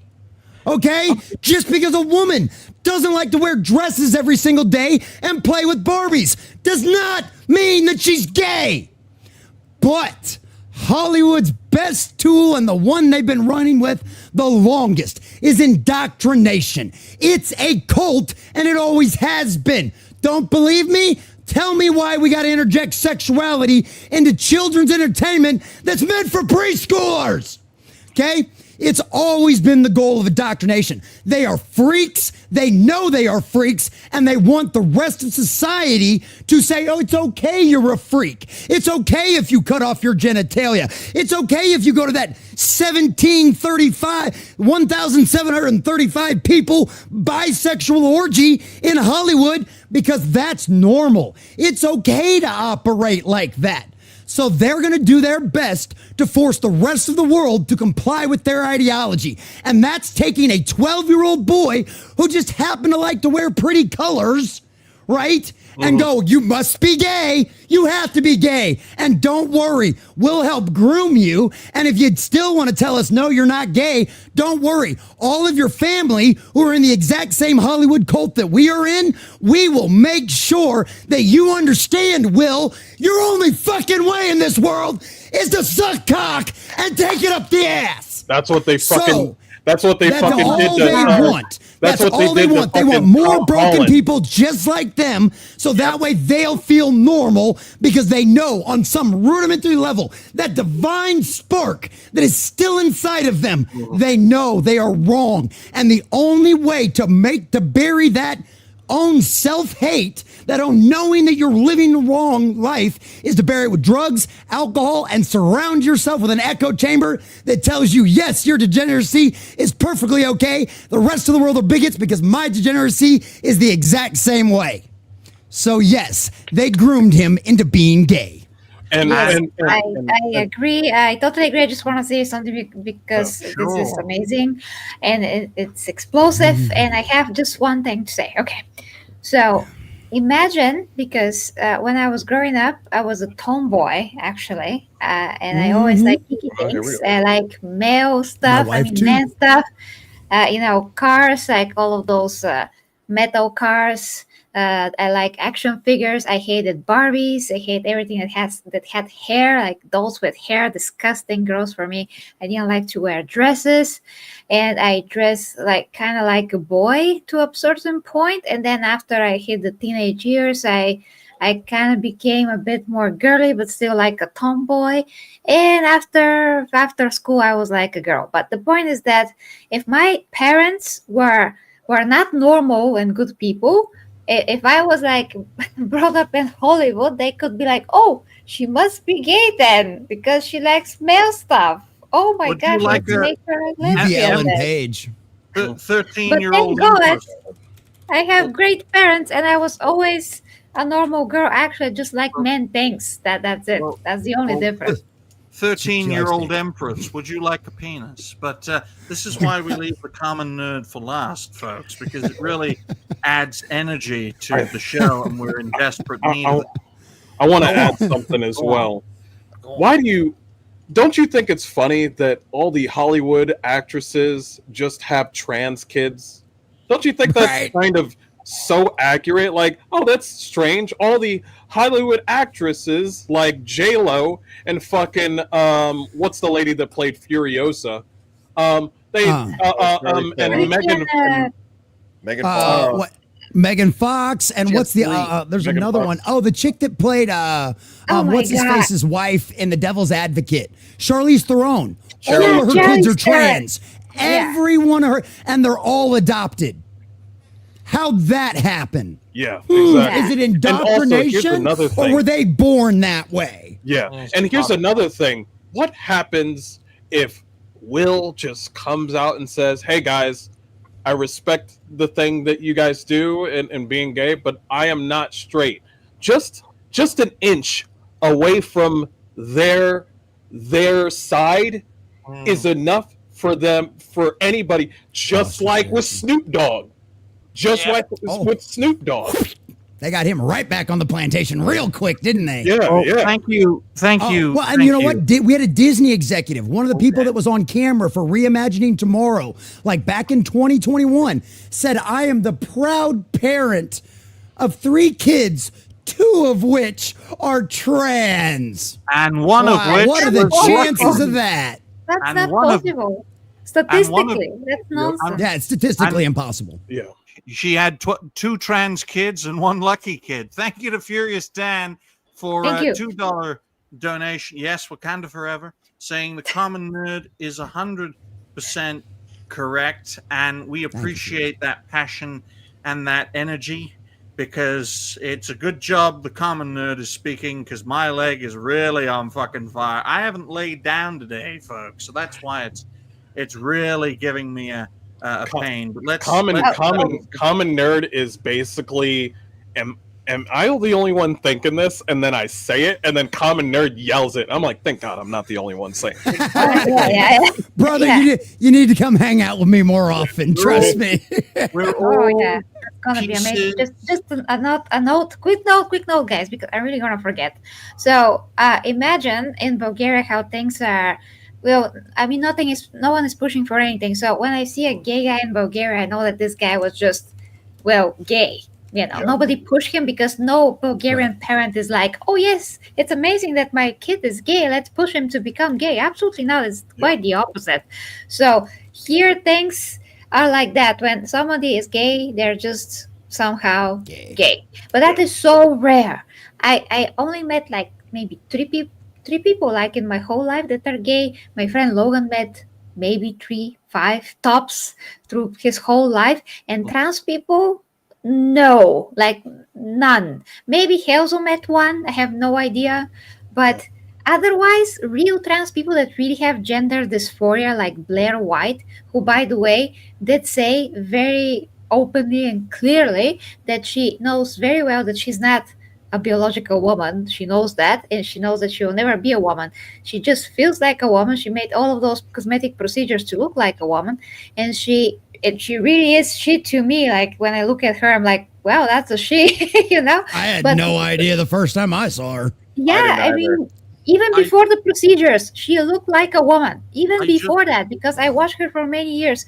So that is the real transgender person who knows that they're not the opposite sex. Really, they know that they have to do the procedures to look like that, and this is the only way that they feel okay in their skin. This is how they present themselves. But beyond that, they know the truth and they're okay with it. That's the real thing. They're still normal people inside. It's the same thing, and you see that division now, even among what used to be the LGBT community, right? Because you see that now. There's a segment of them going, "Look, we're not trying to go after your kids. We don't want to." Remember the 90s when it was, "Hey, what happens between 2 consenting adults behind closed doors nobody cares about," right? That's those people that are going, "Look, dude, we don't want anywhere near we're not trying to be in the San Francisco gay pride parade where we're simulating sex walking around naked in front of your kids," right? We're not trying to do that. And that's what it's going to take, is people like that stepping up, because right now you've got a culture where if anything comes from a person who's gay and creative wise, you're just automatically going to assume it's indoctrination. And so until their own culture takes care of that internally, like you're going to have a horrible bias against them for a long time. Well, thank you. Yeah, Thank it's bad for them. It's bad for us. It's bad for everybody. Everybody. Well, thank you to Thomas Mumby, which is one hell of a rare name, for nearly $9 New Zealand. I knew a New Zealand content creator who donated a lot. And I feel sorry for you, Thomas. You have a weak currency. But thank you for your donation, saying, I don't care if someone eats box or sausage. Just don't tell me what to do in the bedroom. And I think that is a consensus that we can all share. And another thing, Thomas, don't mess with Thomas's family. You ain't talking to his kids. Don't talk to his kids. He'll talk to his kids. Thank you very much. Children are terrifying. Just stay away from them. You'll be better off just staying away from young people. They are terrifying. Yeah. Can I say a small story? Go on. Yeah. I was in court this morning, and y'all have a good day. All right, stereotype. Y'all have a good day. But yeah. All right, stereotype. I actually took care of it very well. It was a expired inspection sticker. That's all. But this one lady that was in front of me, she was holding on to her kid, and she let the kid down. And I'm just over here, just like, yo, this kid's just gonna walk off. You need to look at your kid. Your kid's gonna walk off. That's just what they do. Kid walks off, and I'm looking, and I'm like, kid, come over here. And I'm over here, like touching the kid. I'm like, cause I'm like, I feel like, how come nobody has shame like me? Like I'm touching the kid and I'm just saying, hey, go here towards your mom and not walk off in the courtroom, because the mom's busy with papers and stuff. And the one guy was looking, he's like, yeah, man, cool, awesome. But I still felt weird, like touching the kid. It's not my kid. You know what I mean? Where does shame go in Hollywood is what I'm saying. I can tell you right now, this story didn't go south because Mr. Hardcore is still alive. But I will point out right here, right now, this is why I sympathize with the common nerd's perspective so much. And this is why I stand by his passion and his zeal in regards to this situation. Because no culture is immune from this poison. No culture, no people, no matter where you go. That's the great thing about Western culture. They can keep on coming. We can keep opening the borders. They can keep on coming. In a generation or two, we'll poison them with our poisonous food and our poisonous pop culture and our poisonous everything. And that's why look, a guy and a girl kissing. Ooh, I know it's terrifying. But the point of it is no culture is immune to this woke poison, for lack of a better term, that just weaponizes everything against people. Which is why I said earlier on in the show, maybe it was made by a rogue AI, because there's certainly nothing human about it, folks. Just look at the result of it. But we only have 5 minutes because our host has to sleep. I have to lie down because what is the top part of the leg? Is that the thigh? Yes. My left thigh is on fire right now, so I have to lie down too. Thank you for all of your passionate discussion throughout this show. We appreciate you all. Now it's time for a solid future plans. We'll try to get through it as quickly as we can. And it's great to meet new people for the first time. Great to meet Mr. Hardcore for the first time. Great to catch up with the Common Nerd. I have a new friend. And of course the 40K Empress. So 1 hour, 56 minutes, dead. All right then, Mr. Hardcore, why don't you tell us your future plans? Hey guys, how y'all doing? It's good to see you for the first time and seeing some new people here, new friends. I appreciate every single one of you and the people in chat. It's good to see you all. I know I got some hot takes, but I think we all are on the same page that we just want kids to be left alone, and we want Hollywood back. We want our culture back. And so I'll just leave it at that. But yes, I have my own channel, Mr. Hardcore Mode, up on YouTube and also on Twitch, because I'm not going to be just on Twitch. That's just freaking weird. I might do Rumble here soon. Who knows? Kick is looking kind of fresh, kind of good. We'll see. I'm looking for a third, but I am playing right now Vampire the Masquerade for the first time. It's really cool.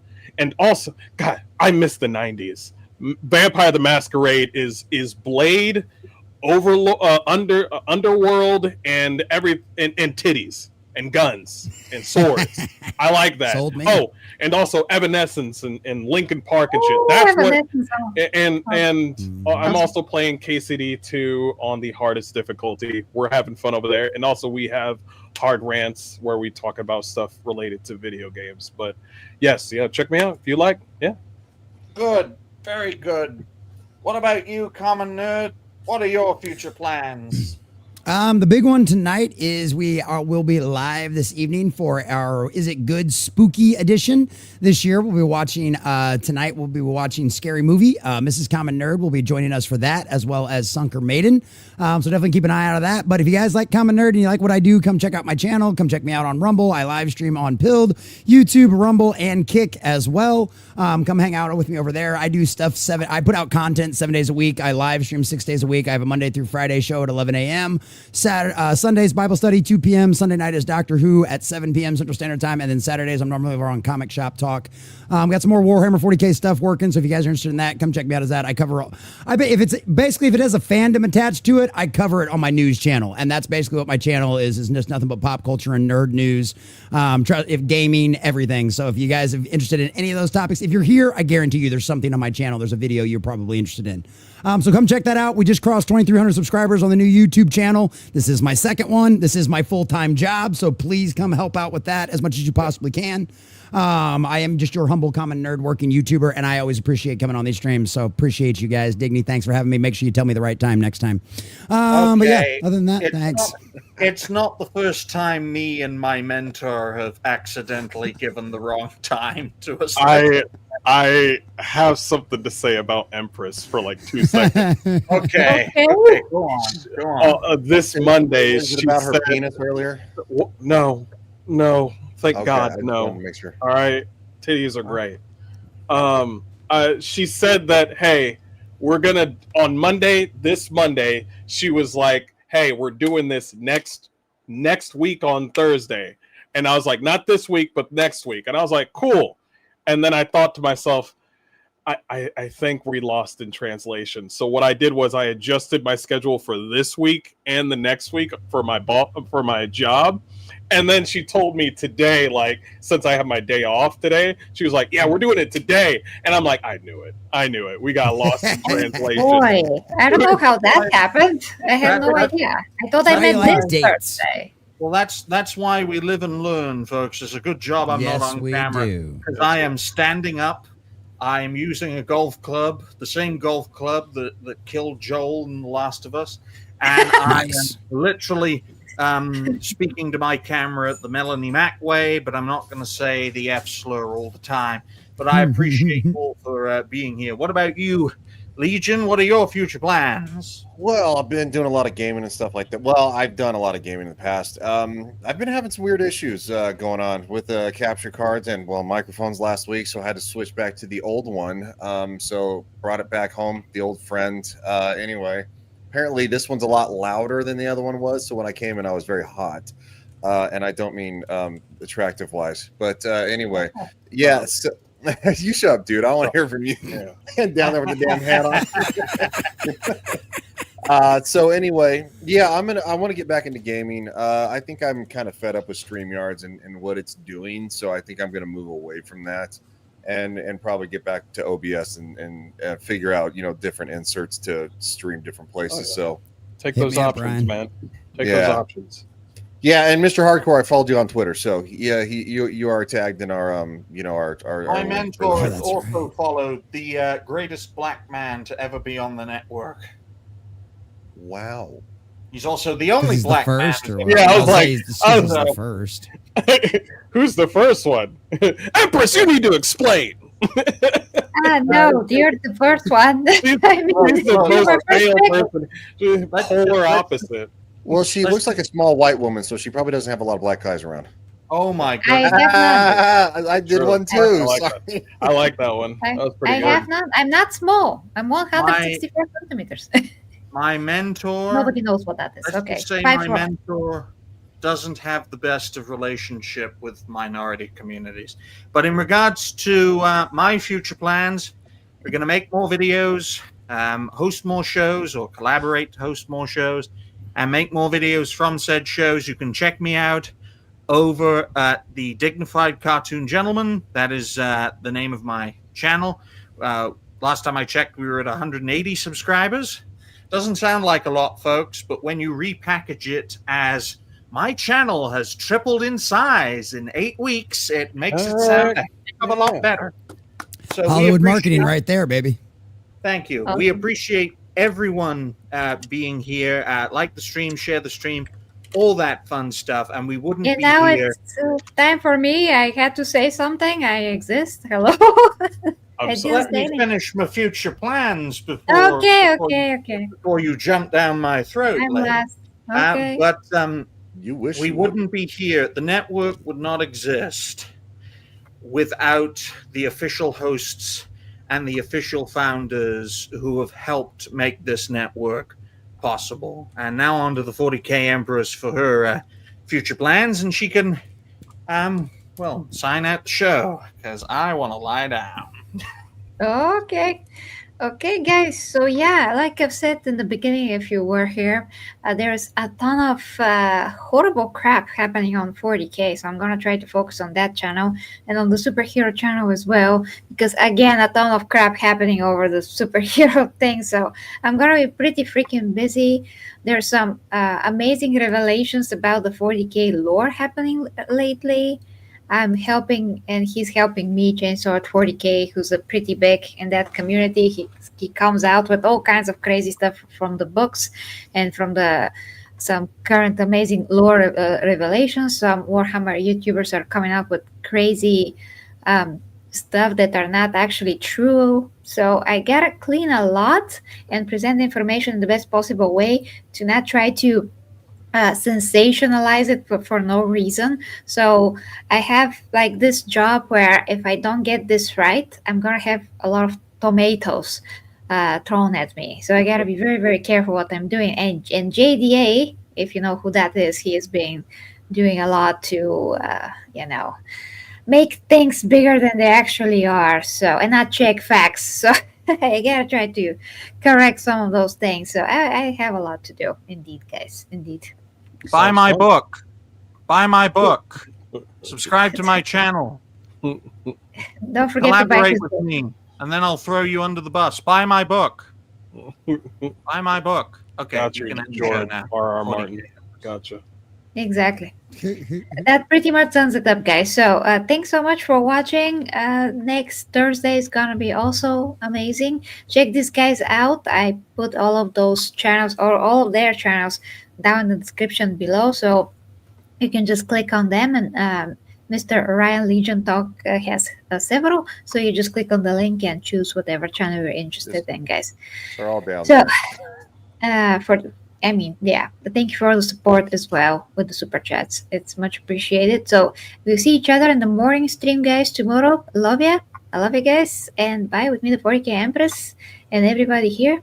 Bye bye. Bye See for ya. now.